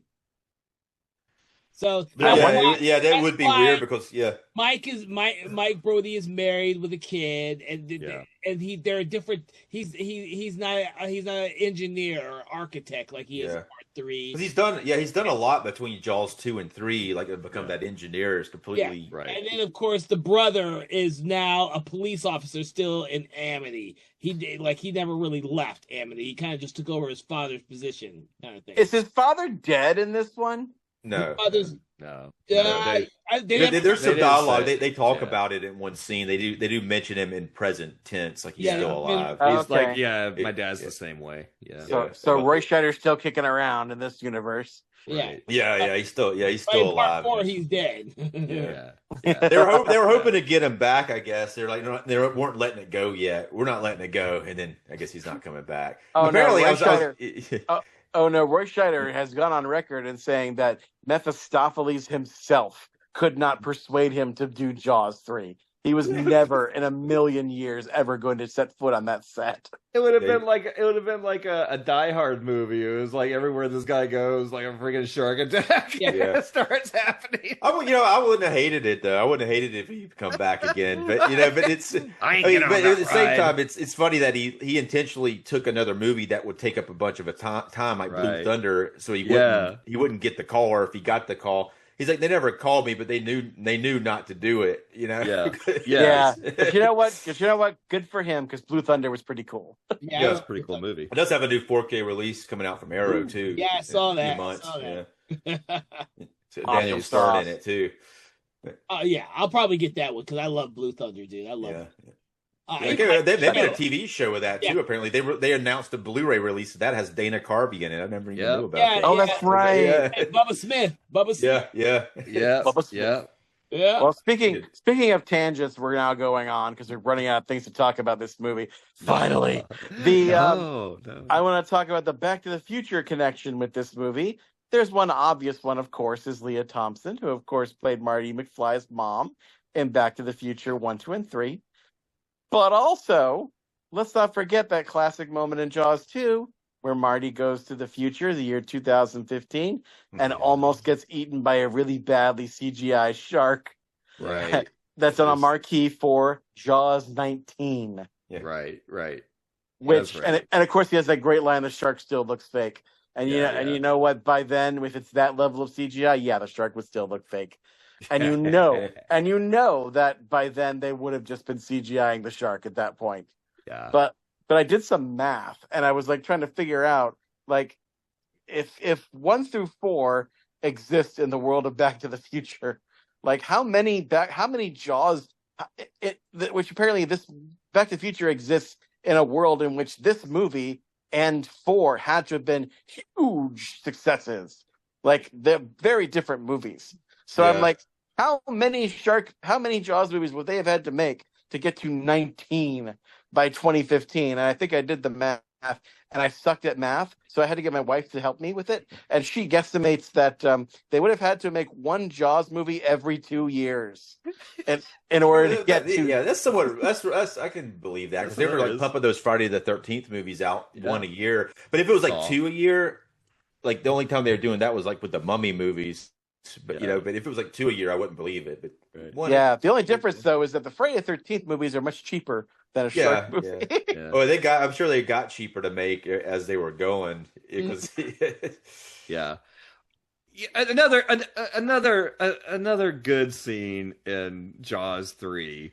We've briefly mentioned it, but I can picture how amazing the storyboards would have been, is when Fitzroy is pulling himself along that line with the shark coming up after him in the pump station. So that's like such a different concept for a Jaws movie. You've got like this claustrophobic tube with the shark coming at it, is giant. He's pulling, and then he's like stabbing into it, and he's getting pulled in and I mean that I think that would have been terrifying. Like had they had the resources to really do that scene and just give me a wide shot looking down the tube with him pulling and the shark coming up the tube behind him. I mean that's such a cool concept, you know. It's kind of funny when it happens in the movie, but it's right. a good idea. I think it's the Fitzroy's character is kind of like he kind of makes some sense sometimes, but at the same time he's kind of presented as a villain. But he's there as an oceanographer to I guess get something cool. But some of the stuff he does is counterproductive. But he wants to like kill the shark. He wants to blow it up, and then Kate says no, we're not going to blow it up. We're gonna tranquilize it. But he wants to actually record it getting blown up so he can sell the movie. Right. I mean, he's definitely looking for his best interest, but blowing up the shark is something that they have to do eventually. Even Dennis Quaid's character comes around to that conclusion. But it's funny, even like Dennis Quaid's character is kind of like more in line with Fitzgerald's character. Right away, he's like, man, we don't want to mess with this shark. Well, he's kind of like the Hooper of this movie, because like this movie does homage and steal stuff from the first movie. And this is probably, Calvin Bouchard is basically the mayor in this movie. Yeah, he's the mayor for sure. And you have your Brody, of course, and you also have your shark expert.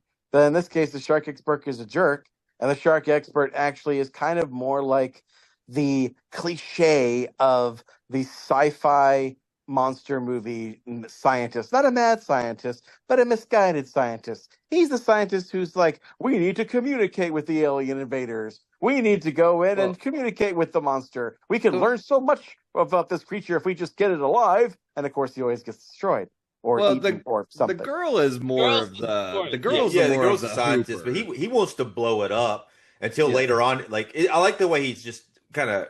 It's not like a strong argument. He's not like.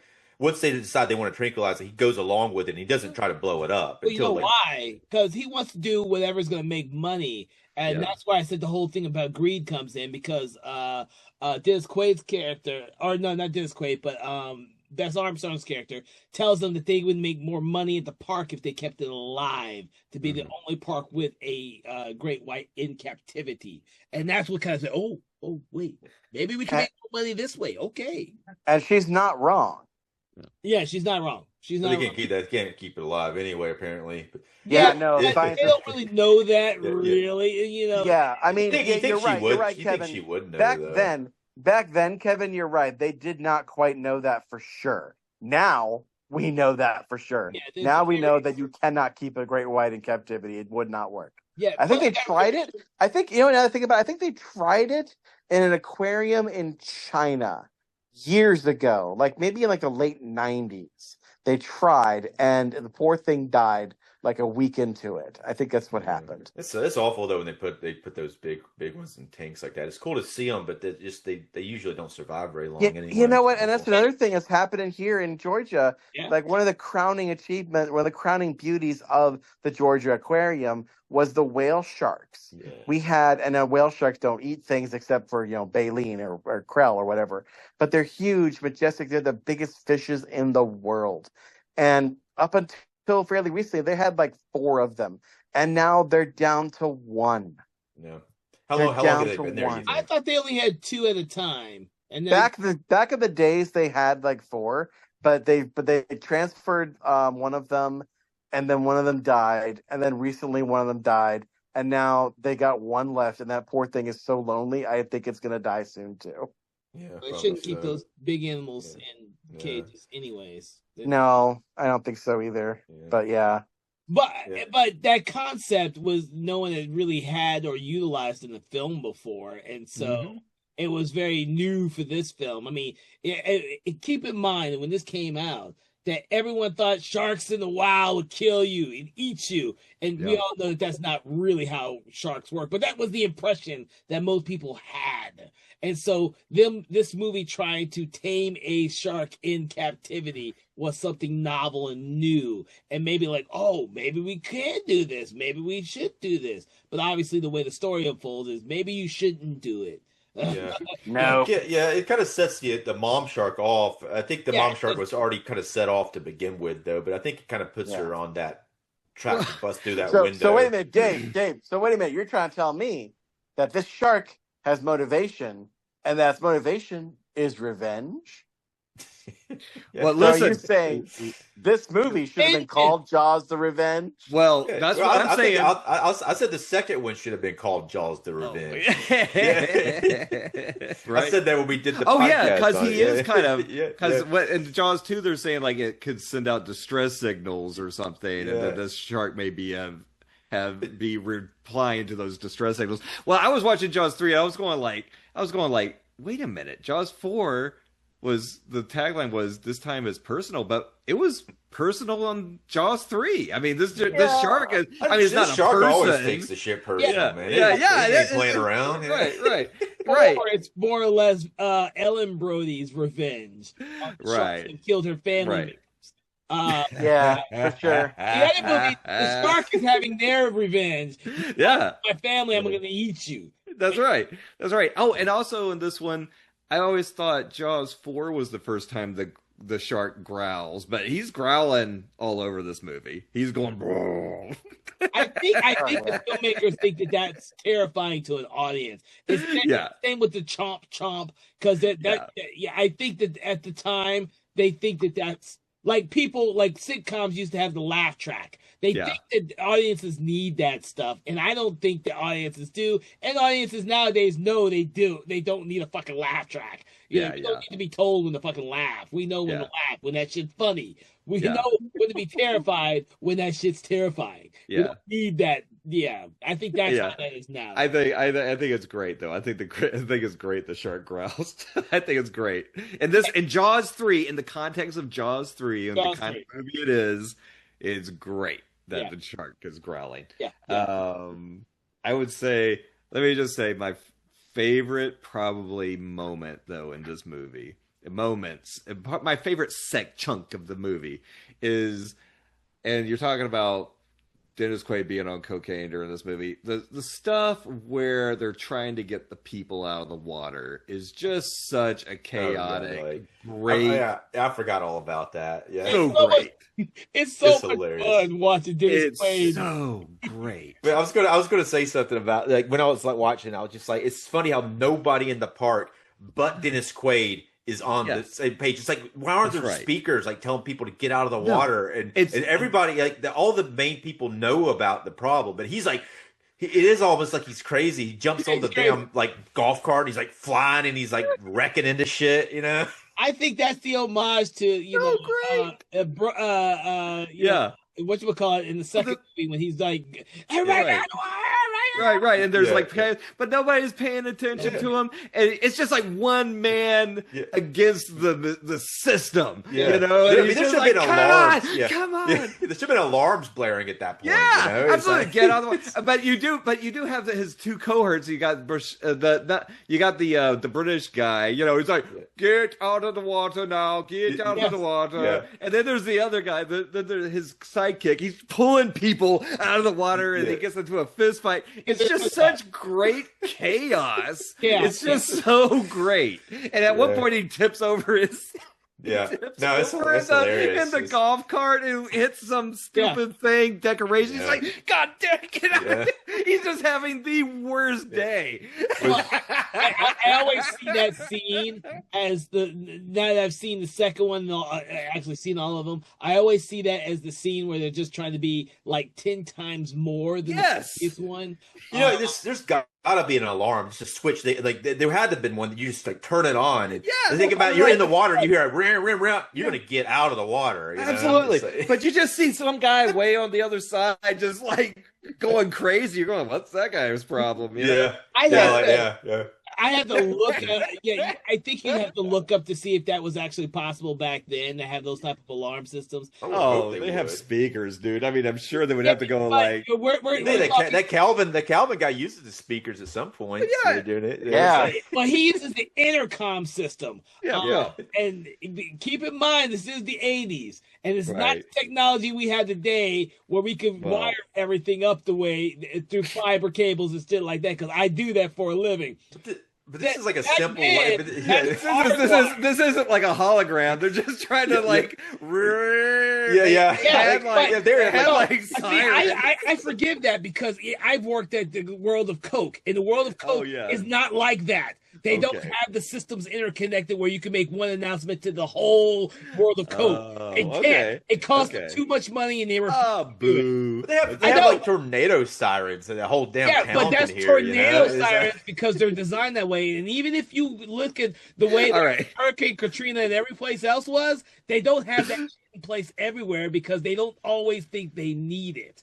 And if you don't think you need it, you're not going to put the money into that infrastructure. Okay. And honestly, on this point, I'm with Kevin because I think from what we gather from the structural integrity of this park, I think we can assume that they cut some corners. I mean, they cut a lot of corners. Even the gate that goes into from the outside to the lagoon, like really, the shark just bangs into it and knocks it off of its wheel to keep it from closing. I'm like, hilarious. I don't think that they're going through and spending $10 billion to make sure all of this shit works the way safety-wise it should work. No, they didn't. But also, having said all that, clearly this shark has superhuman strength. Like this shark is like the Superman of sharks. Well, it is able to do things that most normal sharks cannot do. Well, for starters, well, he can swim backwards. He can swim backwards. I noticed that. I may have never noticed that before this last watch. I was like, oh. He kind of like moseys back out of the pump and everything. I'm going like, wait a minute. I said like, Alexa, can sharks swim backwards? Alexa was like, fuck no. These sharks are superhuman. There's something up with them because they don't. You keep backing into Thomas's theory about demon sharks, Dave. No. We're not even going to entertain the demon shark. All right. I think there's something supernatural or something different about the shark. When we get to part 4, we can talk about supernatural because in the cut stuff, there's supernatural shit that they threw in there, but we're not getting into. They tried their best to try to make it make sense, and they're like, we're cutting that shit because nobody's gonna like it. Nobody's gonna like that. Well, no, I honestly believe that this is a film where the spectacle outweighs everything else. Yeah. Like I said, it's supposed to be a summer blockbuster movie spectacle. They don't care if the logic is sharks can't swim backwards. They don't care about the logic. Oh, it's 35 feet. That just seems fucking huge. Like, no, it's gonna be cool. It's a big 35-foot shark because we have to be bigger than the first one. In the first movie. I bet you there was a conversation about that. Though. I bet you somebody was like, sharks can't swim backwards, and they were like, shut the fuck up.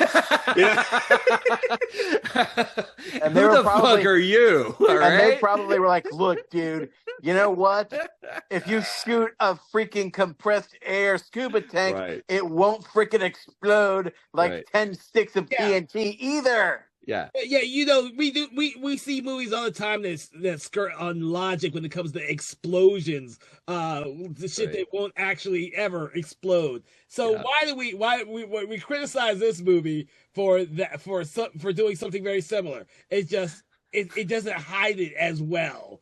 I will say we say to me, like when I criticize something, I'm not hating on it necessarily. Some of this stuff that I criticize, I'm actually thinking is hilarious and it makes the movie more enjoyable to me. Agreed.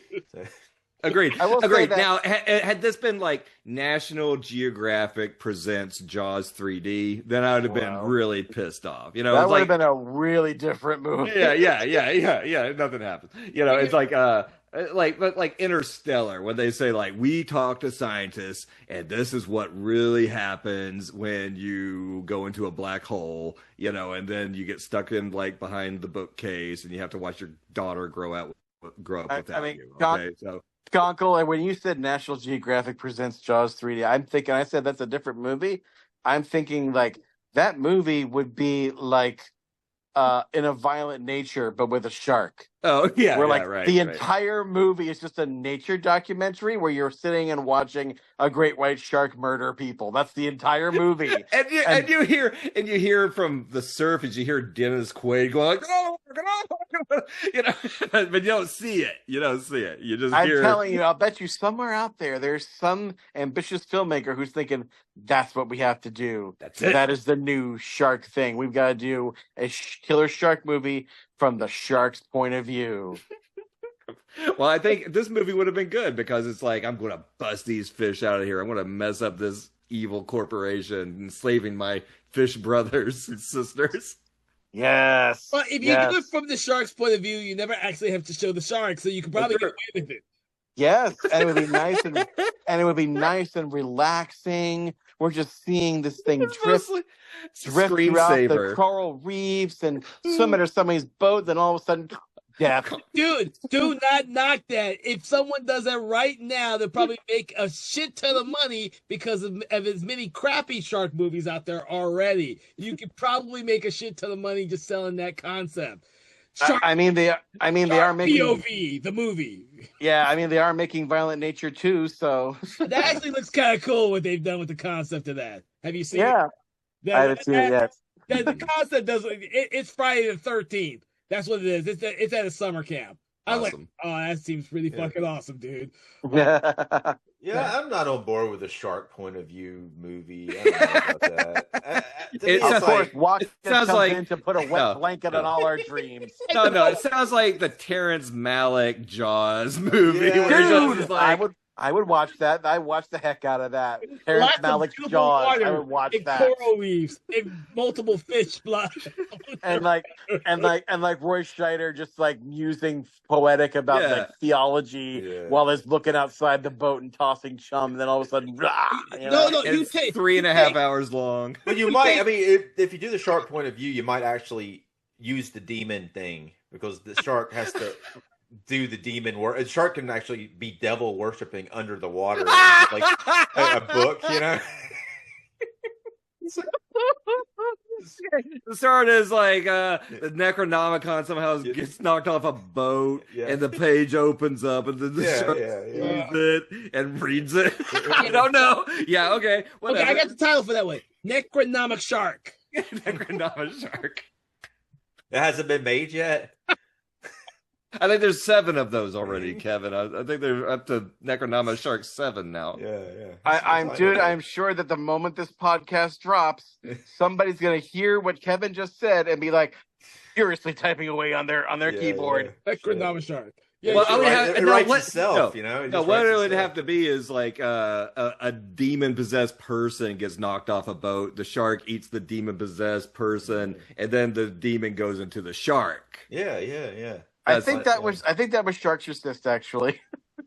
No, okay, perfect. That could be kind of like the zombie sharks. Right. Well, I can't think of the movie. Fuck, there's a movie where a shark eats a bunch of zombies, and all the zombies come out of the shark and make the shark walk. Ooh, oh my god, what the fuck is that movie? Oh, it sounds like an anime I saw. It is. It was an anime that they made into a live. Zom 101. Yes. That's what they made it into a live action movie. I was like, I just saw a shark walking with zombie legs. It's a zombie. Yeah. That is awesome. The cartoons. And crazy. Yeah, I haven't seen the live action, but that cartoon was great. Oh yeah, cartoon was great. They did that in the movie. I was like, cool. That's crazy, great. So yeah. See, this is why I cannot do our new bit, the franchise this with the Jaws franchise, because whatever crazy, bizarre, insane, silly thing I could come up with for titles for further Jaws sequels than Jaws 4, to imagine what Jaws 4 through 19 would be like, could not compare to what's actually being done or been done over the years. Yeah. I like to just sometimes just imagine that some of the better ones are really just Jaws movies. Like Deep Blue Sea, you could easily imagine that being set in the same world as this movie. You could easily imagine Deep Blue Sea, or you can imagine Bait being set in this world. You can imagine, Bait 3D. Remember, that was in 3D too. Oh, crap. Yes, you're right. It was. Oh, my gosh. Shark Night 3D. Shark Night. Oh, yeah. See, same thing. They could have just slapped Jaws at the beginning of it, and I think the only reason why they didn't was because they didn't want to pay poor Peter Benchley's estate. Yeah, that's all there is to it. Oh, my God. Yeah, Deep Blue Sea actually would have made a really cool sequel to Jaws, dude. Yeah. I ranked the Jaws movies in a video, and I'm like, just to make this more interesting, I'm gonna put Deep Blue Sea in here as one of the possible movies. I rated it like the 3rd best Jaws movie. So, yeah. Well, it's kind of like Jaws, and it's kind of like the Alien and Aliens. So they could have called Deep Blue Sea Jawses. Yeah. I mean, this movie Jaws is. It is weird that this movie is the only Jaws movie with 2 sharks. I mean, to me, Jaws 2 should have had 2 sharks. Should have had more than 2. It should have been a lot of them, Well, by the time you get to Jaws 5, they would have had 5 sharks. Yeah. So doing a bank heist. They would have had 2-headed shark attack or 3-headed. Right. It makes it more believable, not necessarily like realistically believable, but if there's more than one shark, which happens here, that some people, that the shark will get full. If it eats too many people, it's going to get full. It makes it more believable when there's more than one shark. It always does. Especially when an animal that eats people, Yeah, that's the thing I never, again, the thing I don't like about this shark is that it has no rest time between kills, and it just chomp, chomp, chomp. That's all it does. And it swallows most of its prey whole. And which is more of a tiger shark thing, by the way. The great whites don't really do that. And so it's like, well, it had to for that gag to work with the grenade. So I gotta say this poor shark just has a nasty habit of eating explosives, which leads me, of course, inevitably to a major problem that this movie has with its climax. Which again, bring us back to that scene, because that is the one thing that really, I think, sets this movie apart, is that daggum scene, which has no build-up almost, by the way, now that I think about it. Yeah. Like, they're in the control center. which Conco calls the Starship Enterprise. Mhm. It's such a stereotypical like computer from the 70s background that actually I think they used it in several other movies and TV shows after that. But all of a sudden they're trying to do stuff and they think the shark is under control, and then all of a sudden, bam, there it comes. Not moving its fins at all, just kind of slowly advancing. And then all of a sudden, Dennis Quaid sees it, and then the girl sees it, and then Louis Gossett Jr. sees it, and it goes slow-mo. Yeah. Love it. And we see... They thought that was so cool. They used it again in Jaws: The Revenge. Oh, yeah. and they're like... Yeah. I love it. I love it. And then in comes the shark, who stops and hovers for a split second, which is impossible. And then the glass comes in with the water coming in. And when I saw that again, I'm like, they're all dead. The glass would have shredded them to ribbons. The pressure from the water coming in that quickly would have just annihilated everybody. They're all dead. Everything that happens after the movie is a Jacob's Ladder scenario. It's just their last death dream. But anyway, I thought, so if you don't take that more realistic scenario, Dennis Quaid is able to get his breath mask back on, and so is the girl. I don't know. I don't see. How do they always? Can you put a mask on underwater like that? It has to be sure done out of. Sure, you can. Okay. There's like a thing you press and it goes the water out. Yeah, that's good. Yeah. Yeah, scuba tanks are awesome. I tried to do that with snorkels and never worked. But yeah. So, and then that's when, thankfully the porthole is a little too small for the shark to get his gigantic 35-foot head in. But chomp chomp, he kills that one guy. Chomp chomp, still trying to chomp chomp.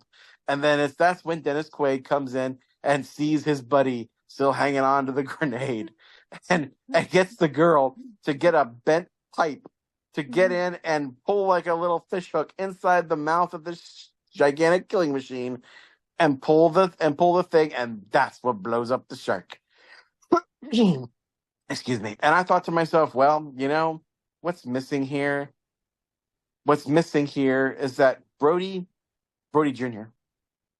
Sean, is it Sean or Mike Brody? It's Mike. So Mike's the superstar. Okay. Yeah, so Mike's the older brother, Dennis Quaid. Mike's the older brother who did not learn anything from his father.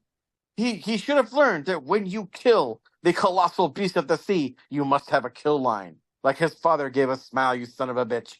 You have to do it. But I mean, I know he's got a scuba apparatus on. He couldn't really do that, but he could have tried. Yeah, he could have tried. And you know what he could? And you know who would have made it work? Mr. Arnold Schwarzenegger would have made it work. Mm-hmm. And so here we go, ladies and gentlemen. My Schwarzenegger alternators for the moment that which Brody again? Mike Brody. Imagine Mike Brody, as played by Arnold Schwarzenegger, kills the shark with his one last zinger, that one little explosion for your movie. Here we go. Schwarzenegger alternator. I got 4 of these. Here we go. Now, of course, we all know that the shark's nickname was Bruce in the first movie by Steven Spielberg. So that's what will make this joke make sense. Maybe like Number Bruce 1. 3, maybe. They called him Bruce 2 in the second one. So Bruce again. So this would be Bruce the Third. Yeah. It's a female shark, so it's Brucey or Bruce A. Brucette. So, number 1. Bruce, after that performance, I think you're really going to blow up. Okay. All right. Number 2. Number 2. Nobody screws with the Brody boys. I love that we've come up with the Brody boys. Yeah. I mean, it sounds like a TV show. Brody boys for life, yeah. Number 3. Thanks for holding on, buddy. Oh, okay. Got it. Because the guy. Okay. Yeah. Yes, for those, that's only funny for those who've actually seen the movie. Number 4. Finally, you really need to stop eating explosives. You could lose your jaws. Okay. And also, that would have been the way to actually incorporate the title into the movie, which I don't think any of these movies actually do. Yeah. Oh, Jesus. It would have been bad. Yeah, if they incorporated the title into it. Right. I don't know how you would have done Jaws 3D into the dialogue. That's pretty funny. Okay, so he could have said. Okay, here's one thing I did notice seeing this movie. He should have been able to. I know he had his thing on. He should have still been able to say something, because when they're floating around in that little sub and their scuba gear and it's filled with water, they're talking back and forth the whole time, and I was going like, how are they talking? Hey, it's like, hey, look at there, Mike. Let's go over here. You know, like, oh yeah, let's go there. I'm like, I was going like, they're in a full. That thing is not watertight. It's like got water all in it and everything. And I was going like, that's a good question. I don't know. I never watched that.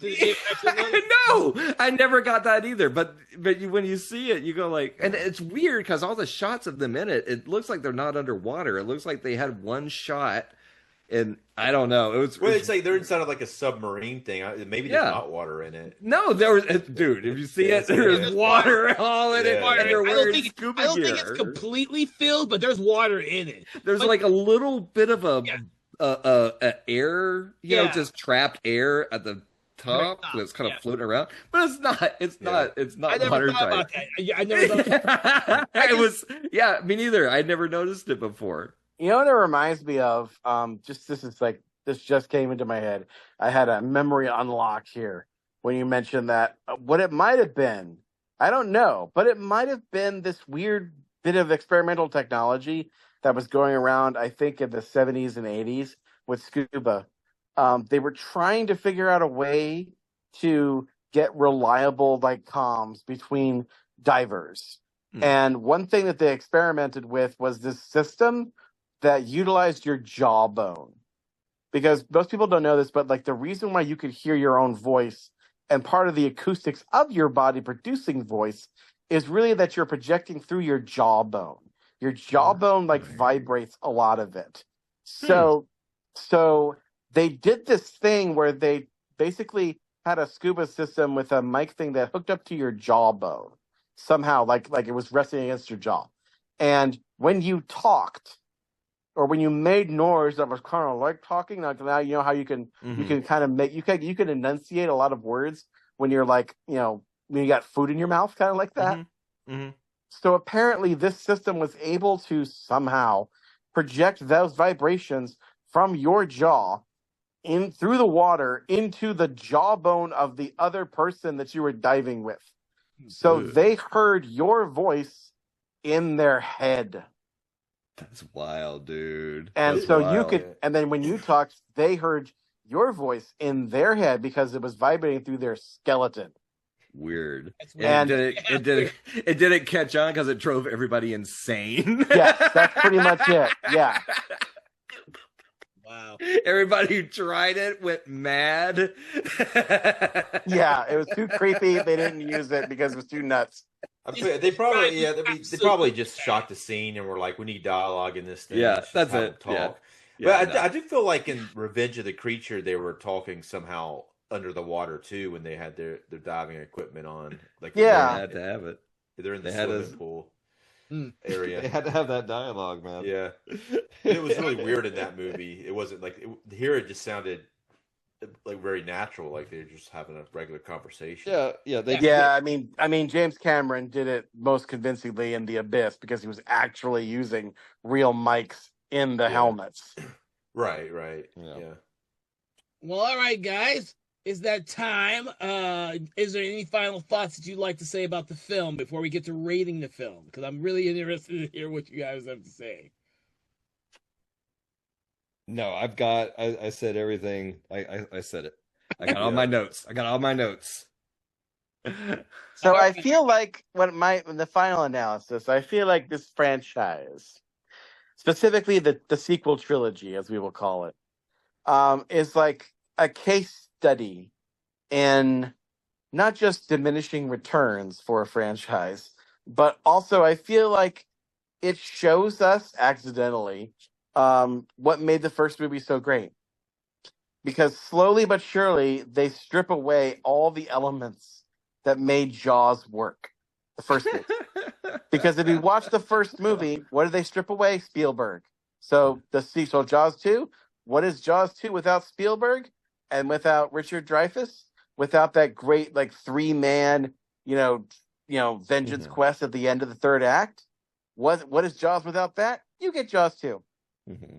What is Jaws without Roy Scheider and Spielberg and John Williams' music, which we haven't even talked about, because the only thing that they kept from John Williams in this movie is a rather badly rendered version of the and you barely hear it most of the time. By the time you get to the fourth movie, they don't even use it at all. So once you strip all of that, you even strip it of its setting.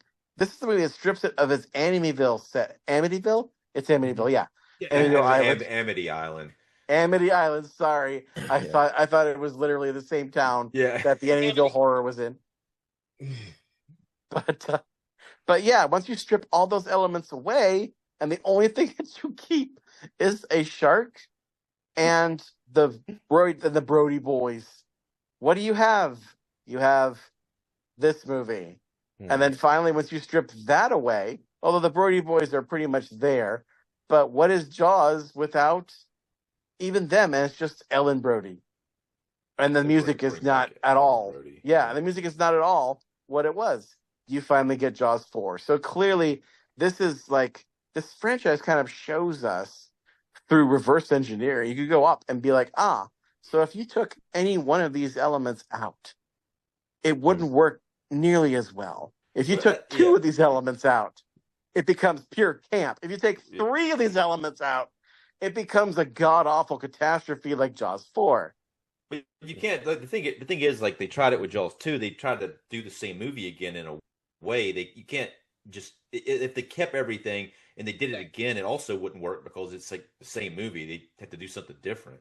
And you gotta say, like, Jaws 3 is definitely not Jaws in like any way, really. I mean, it's got a shark in it, but it's a completely different kind of movie. I mean, it's a wild movie. So I see it like this: the original Jaws is an accidental blockbuster that no one was expecting. By the time you get to Jaws 3, which is the theme for almost every third film in a franchise, they try and do something completely different than what came before, and sometimes it works and sometimes it doesn't. I've said this before in many different part 3s and sequels already that we've discussed, and that is what they do here. They do something completely different, because by the time you get to the third part of the franchise, most people don't want to see the same thing. You have this idea that they want to see something bigger, more kills, bigger set pieces, bigger, more stars. All that, there's just this film is not trying to appeal to people who just liked the first Jaws. The reason why I gravitated towards this is because it's the first Jaws that has an African American in it. And so, I mentioned that before in the other podcast. Like, dude, the reason why I remember this damn movie so well is because it had Louis Gossett Jr. in it and Dennis Quaid. It's not because it's a good or great movie. It's because I saw people that I liked when I was growing up. First Jaws, had I seen it, I would have completely forgot about it as a kid. There's nothing in Jaws that would have made me gravitate to that film. Nothing. As a filmmaker, I can appreciate it much more because I love Steven. That opening scene, that surely would have called. As a kid, Jaws would have been a boring movie with a bunch of people talking on a boat. Yeah, right. That's what it would have been when I grew up. It would have been that. It would not have been a movie that I watched over and over and over again. Yeah. And most certainly the second movie, which was the last one I watched in this franchise, I don't even watch that one now. When we watched it for the podcast, I literally think that was the second time I'd seen it that wasn't a television version of it, because it just doesn't do anything for me. I think the problem with the second movie, there's many problems with the second movie, not the least of which is the fact that they didn't get Spielberg back.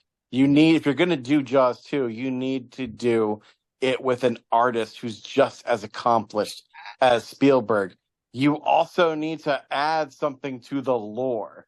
You need to like explain what the heck was the shark's deal. I know it sounds stupid, but really you need to do something different. You need to do something that expands on it. And I thought, and again, I say they should have had 2 sharks in that movie. They should have had a male shark and a female shark. And the whole movie would just been about Brody trying to stop those 2 from breeding. Because if they bred man-eating sharks, the whole ocean would have been filled with a bunch of man-eating sharks, and that's the end of human civilization as we know it. Yeah, I think that is Deep Blue Sea 2 or 3 when they have the hundreds of little baby sharks trying to kill everyone. See, that's the problem. You can't do, if they tried to reboot Jaws today, it wouldn't work. Oh yeah, no matter. Yeah, it would. Yeah, it would. What do you mean? It would definitely it would work. They would cut out a lot. They would make it more for modern audiences who have never seen Jaws or haven't seen all the sequels. They would make it more like The Meg. I said this before. They would make it closer to an adventure movie like The Meg or the Mummy, and it would make $1 billion just like The Meg did. Now, sequels after that, maybe not so much. But the first one, yeah, shark movies make a lot of money because they appeal to different things. We had The Shallows, we had Open Water, we had this. There is tons of movies that prove that they can make a shark movie. Well, but the thing of it is, though, I'm sorry to interrupt, but the thing of it is, though, like, how much of that is just the cultural impact of Jaws? How much of the strength of those movies, or should I say, maybe not the strength, but the success of those movies is spawned just by people who are affected by the cultural tidal wave that was the original Jaws. Even if you haven't seen the original Jaws, you know you've seen one of the sequels, or you know what it is. In fact, I think they did a study not too long ago where they played John Williams' shark music to little children or infants who had never seen Jaws. And it made them all scared, and it also made them all do the fin thing. You know what we did when we were kids? The whole shark fin thing, where you put your hand up and you put it underwater and you go da da da da da. Even people who haven't seen Jaws, even fresh humans, know what that means. There's this weird primal thing so that they activated with that movie. So I wonder how much of all that would not exist if they hadn't made the original Jaws. I think. Let me address something real quick. So I think that if they remade the movie and they did it very similar to the original movie, I think it would do fine. They've remade a lot of other movies, like The Omen, for instance, and it made a lot of money. I'm not saying it's going to be a good movie, but if they did it very similar to the first one with a higher budget, I think it would make a lot of money. I think it's hard to do that. I know it's going to be hard. I'm saying. No, it didn't work with. I think it's hard because you have, for every Omen out there that you have the Amityville Horror, you have the freaking Pulse remake, you have all the other ones out there. Because there's some real bad ones like the and you have Psycho. Hold up one second. When you have a successful one, it would be something completely different, like what they did with Dawn of the Dead. That is what it says is a film that does something completely different than the original one.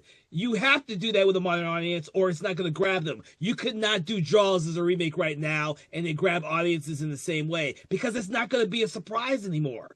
It's not. Yeah. Because the cultural reference for Jaws is 50 fucking years. You cannot do Jaws the way it is now and do a remake of it. It will not be successful. We all saw that in Psycho when they remade Psycho. They did it shot for shot, though. They did shot for shot. I'm not saying I don't think they need to remake the movie. I don't want them to. No, nobody's saying that. But I'm saying I think it would work if they changed a few things. If they took it and they made it look more modern. And then they added more kills to it, and they kind of did the same thing. I think the script works. I think the script for the most part would work. It's not you don't want to do it exactly the same. Well, you can't because the whole idea of a town doing what they did, the not believing the shark, has been done 1 billion times in shark movies alone. You can't do that in this day and age. You can't. You have to change it. Plus, we have so much technology now at our disposal to track, photograph, digital imaging. I mean, to find the shark would be very easy. To kill the shark would be even easier. Well, you had to set it back in the 70s, though. You wouldn't set it in present day time. That's even trickier. I think that would be that attitude, though. That's exactly the kind of the angle you would want to go with. Like, if they did Jaws, now we've got all this modern stuff. Mm-hmm. You know, it would be so easy to kill Jaws now. But that's your hubris walking in. And then so you send them out there with all their bells and their whistles, but they're saying like the Jaws is a primal prehistorical force that has survived millennia. And we go in there with our high all puffed up on ourselves, but there are forces kind of like of nature. Character, the first one. Yeah, absolutely. Your bell, you go in the cage. Cage goes in the water. Sharks in the water. So it's like, I mean, that dynamic of those three. So so if you get like three really good actors, all right, and you get an interesting director, and you say like, look, this is not Spielberg's thing. This has got like can you imagine like an A24 version of it, or something, I mean, it's just like or the navel gazing on the boat. Even you apply like the Das Boot idea of the boat. It just make it really intense and really like say like the Wolfman, they get trapped in a cabin for most of it. It's just like in a location a lot more intense or a lot more feeling like it's really happening. Yeah, that's totally right. Yeah. Yeah, but the idea, but you're making like the ideal behind doing a Jaws movie is not that you go smaller. Like A24 would be a great company to do a boot. It could be the only way to do it good though. You couldn't. That's what I'm saying. You couldn't really do it in this day and age without going big. It's Jaws. Mm-hmm. That would be the impetus to go and But psychological horror though, as opposed to like an action, it can be more effective, and it can, of course, lower the budget. But because you're talking, that's the other thing. You're talking about a very, very in theory, a very lucrative IP. I don't actually know how the IP for Jaws actually makes any money other than ancillary rights and marketing shit. Because that's still making money off of all of that. But the movies themselves, other than the first one, I don't know how that all figures out.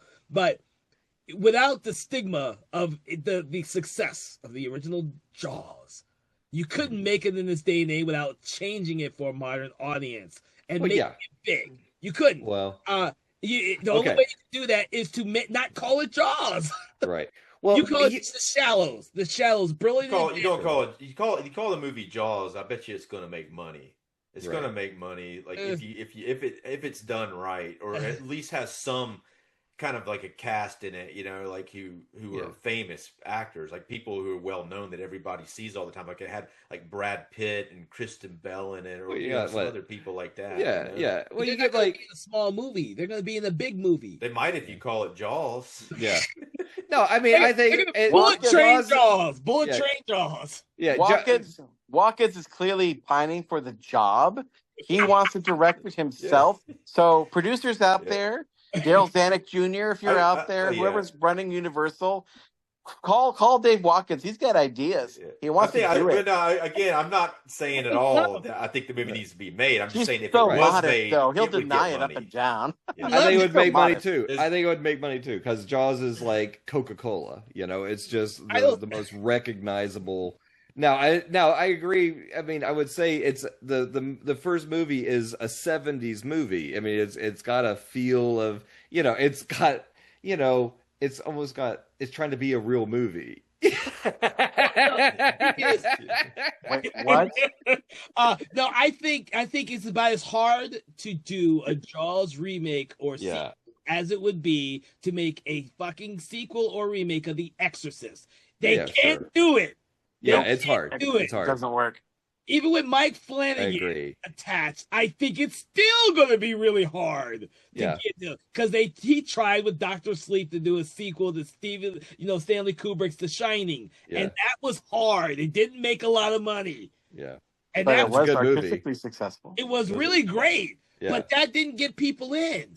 Right, People didn't get people in with Ewan McGregor Mike Flanagan, who was still at the top of his game for audiences, horror audiences, still didn't get that people to go see that movie. Still, it's hard. Well, but yeah. I mean, I don't know. I agree. But you guys heard probably just they've been talking about that Jaws prequel for forever, dude. Yeah. That was branded about. From what I understand, that was branded about when they were developing this movie. Right. That's one of the ideas. They were going to do a prequel, and they even thought about doing a part, like a scene, when they dropped the whole prequel idea and they went with Jaws 3 People Zero. One of the first scenes they were going to show was Peter Benchley himself playing himself in a pool getting eaten by a shark. Right. Which would have been great. But I'm actually, and then fairly recently, even up to I think 15 years ago, I remember reading about somebody wanting to do a prequel. Oh no, there was 2 prequels. There was one idea where it would have been like Jaws, but it would have been about that real life incident that inspired this movie that happened in the 1800s. Oh, so that would be interesting, retro Jaws, 1800s Jaws. That might be more interesting because now people have even less to fight the shark with than they had. So that'd be kind of interesting. The other prequel idea that was brandied about was you go to World War II and do the Indianapolis incident where you have a bunch of sharks and it's all from young Quint's perspective. Right. Yeah. That's the one I heard. That's what Spielberg wanted to make that. That's what he wanted to do. I think we discussed that in the last one. Yeah. I think the only way to make this work is to do a television show. And you can incorporate all 3 characters' storylines within that framework. So you can see Hooper's story, you can see a Quint story, you can see Brody's story. And you can finally put in all those stupid subplots that they cut from the book. And I think that is the only way that because the thing is, if anyone tackles it, they're going to go back to the original book. They're not going to make remake Spielberg's movies. They're going to go back to the book, the source material, and try to do something there. They'll say like The Running Man. We're going to go back to the source material and try to make it like the original source material, and it will probably not be as good or even close to it. But I think if someone was to develop a show that kind of takes all the ideals that Spielberg crafted and all the ideals that maybe the movies kind of streamlined in there, you could do each season that's based around different ideals, and I think it'd work. I think people would buy that. I do not think anyone would buy a movie. I do not think it would buy a movie. It would have a sequel, a legacy. I think they should a legacy sequel. But that's what Jaws 4 is. But it's kind of like the Halloween H2O of Jaws movies. Yes, but they did it first. I would love to see a big giant budget version of Jaws 3. I mean, with these concepts actually done justice. No, you laugh. But if we had gotten more sequels to the Meg, there is one of the Meg novels that does delve into that whole idea. It would have been really cool if they had gotten to because I've read all the Meg novels, and they would have gone to that. I think it's the 3rd or 4th one. There's even like a reality show one. Oh my gosh, they do that. It's kind of crazy, but it's cool. But I'm surprised. You know what? I'm surprised that, and maybe in this alternate universe that the Back to the Future movies exist in, I'm surprised that they wouldn't do a thing where Jaws as a kaiju now in Jaws 3, he's basically a giant monster at this point. Wouldn't it be interesting if they? And this is stupid and ridiculous, but bear with me. It's not as stupid and ridiculous as anything in this movie. But the idea of what if Jaws, the shark, or sharks plural, this man-eating species, or maybe screw it. It's just one creature. It's just one immortal, undying creature that keeps regenerating. What if they eventually got to a point where he has the same trajectory as Godzilla? Where at first Godzilla is the terrible monster, and then by the time you get to Jaws 7, now Jaws has turned around and he is now defender of mankind, and he fights other giant sea monsters. Like it's Jaws versus like an evil giant squid. It's Jaws versus like the Kraken. It's Jaws versus like what? I have to stop you there because that's already been done. You just haven't seen the movie. It's called Sharktopus. And that's your Kaiju there. And of course, they have Sharktopus versus the weird whale thing. I can't remember what it was. They've already done. So that's the problem. You can't do these Jaws sequels because there's so many unofficial Jaws sequels. That's what we're really saying. It's already mutated and gone down 20 different paths. Okay, so I do need to get to us rating the movie now because we've gone off a lot of tangents. Well, I thought we'd already had. Oh my gosh, my brain just. No, we're gonna do it quick. It started, but then it got off on this tangent about doing the movie remake. But yeah, because he was like, "All right, guys, thanks for coming." Like, wait a minute, let's go on for another half an hour. Before we go off on another tangent, for everyone listening, if you're still listening, what we love to do is we love to rate the movies between 1 and 5. 1 being poor, 5 being amazing. But what we like to do is take something out of the film, quote, or object to attribute to our ratings. What, guys, do you want to rate this film, and what object, quote, or saying are you going to attribute it to? And we're going to start off with you, Dave. So I'm going to use the severed arm on the fence as sorry. It's okay. It's okay. You got it. I'm going to give it 3 of those. 3 severed arms. Okay. On a fence. What in 3D. What about you, Conkle? Well, a less good one. I guess I'll give it 3 floating fish heads. Yeah. I think it's a solid 3-star movie. And what about you, Thomas? Well, you both picked and floating body parts. Yeah. And my original thought was I was going to pick the thing that I thought sums up this movie, basically the floating jaws that's claymation, basically is the 3D floating in front of you as the shark explodes. I thought, oh, that thing, that's perfect. But now that y'all have done those 2, I feel like I gotta break tradition somehow. Okay. I don't, but like, I'm not sure how I can break it.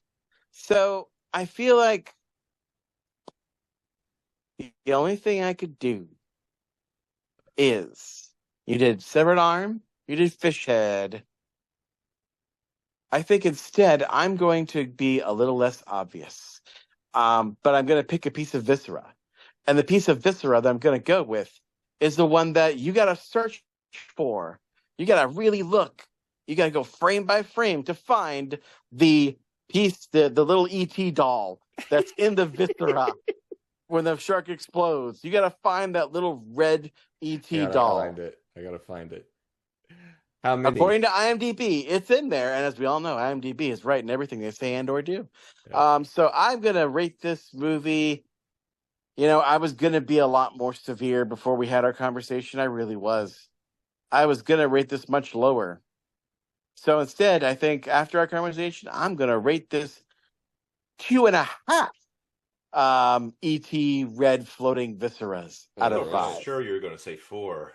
No. I liked it more than all you guys. No.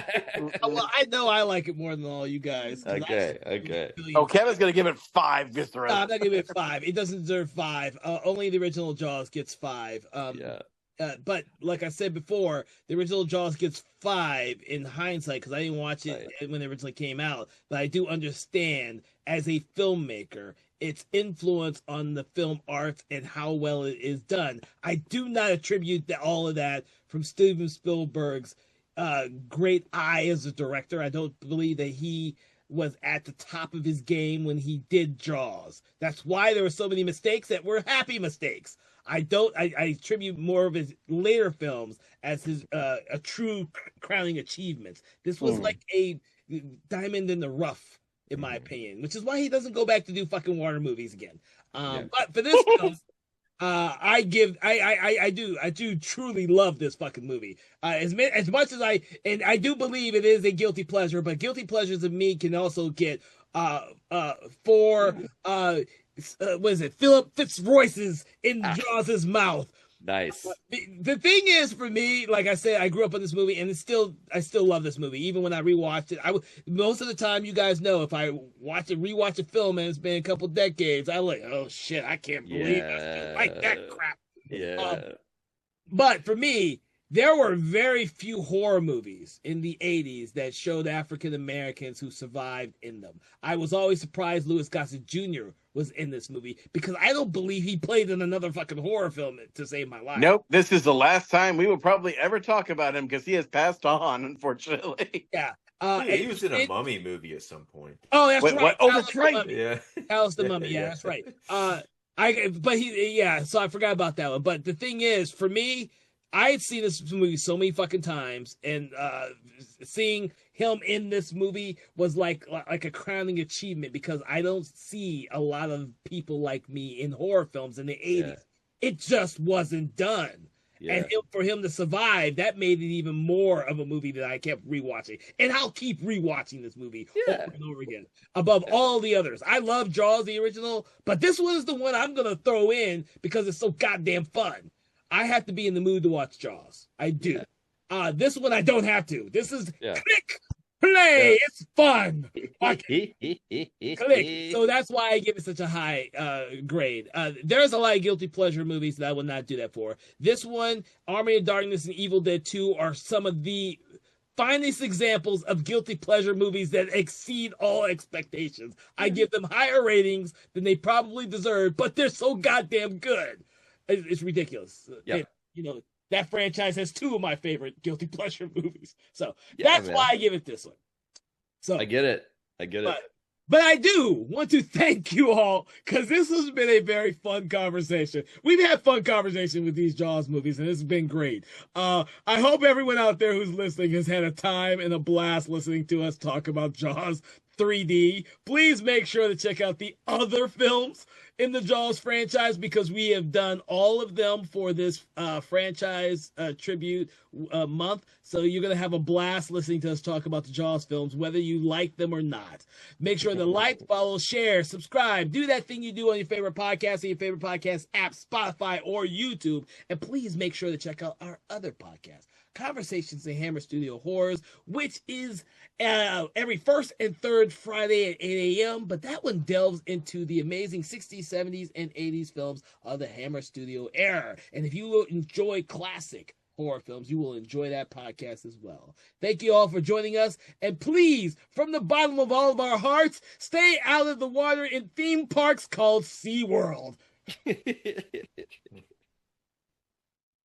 Conversations in Horror is a Broken Lighthouse Pictures production, written, produced, and directed by Kevin L. Powers, executive producer Kelly A. Inoka. All contents and material from this episode of Conversations in Horror is copyright 2025 Broken Lighthouse Pictures.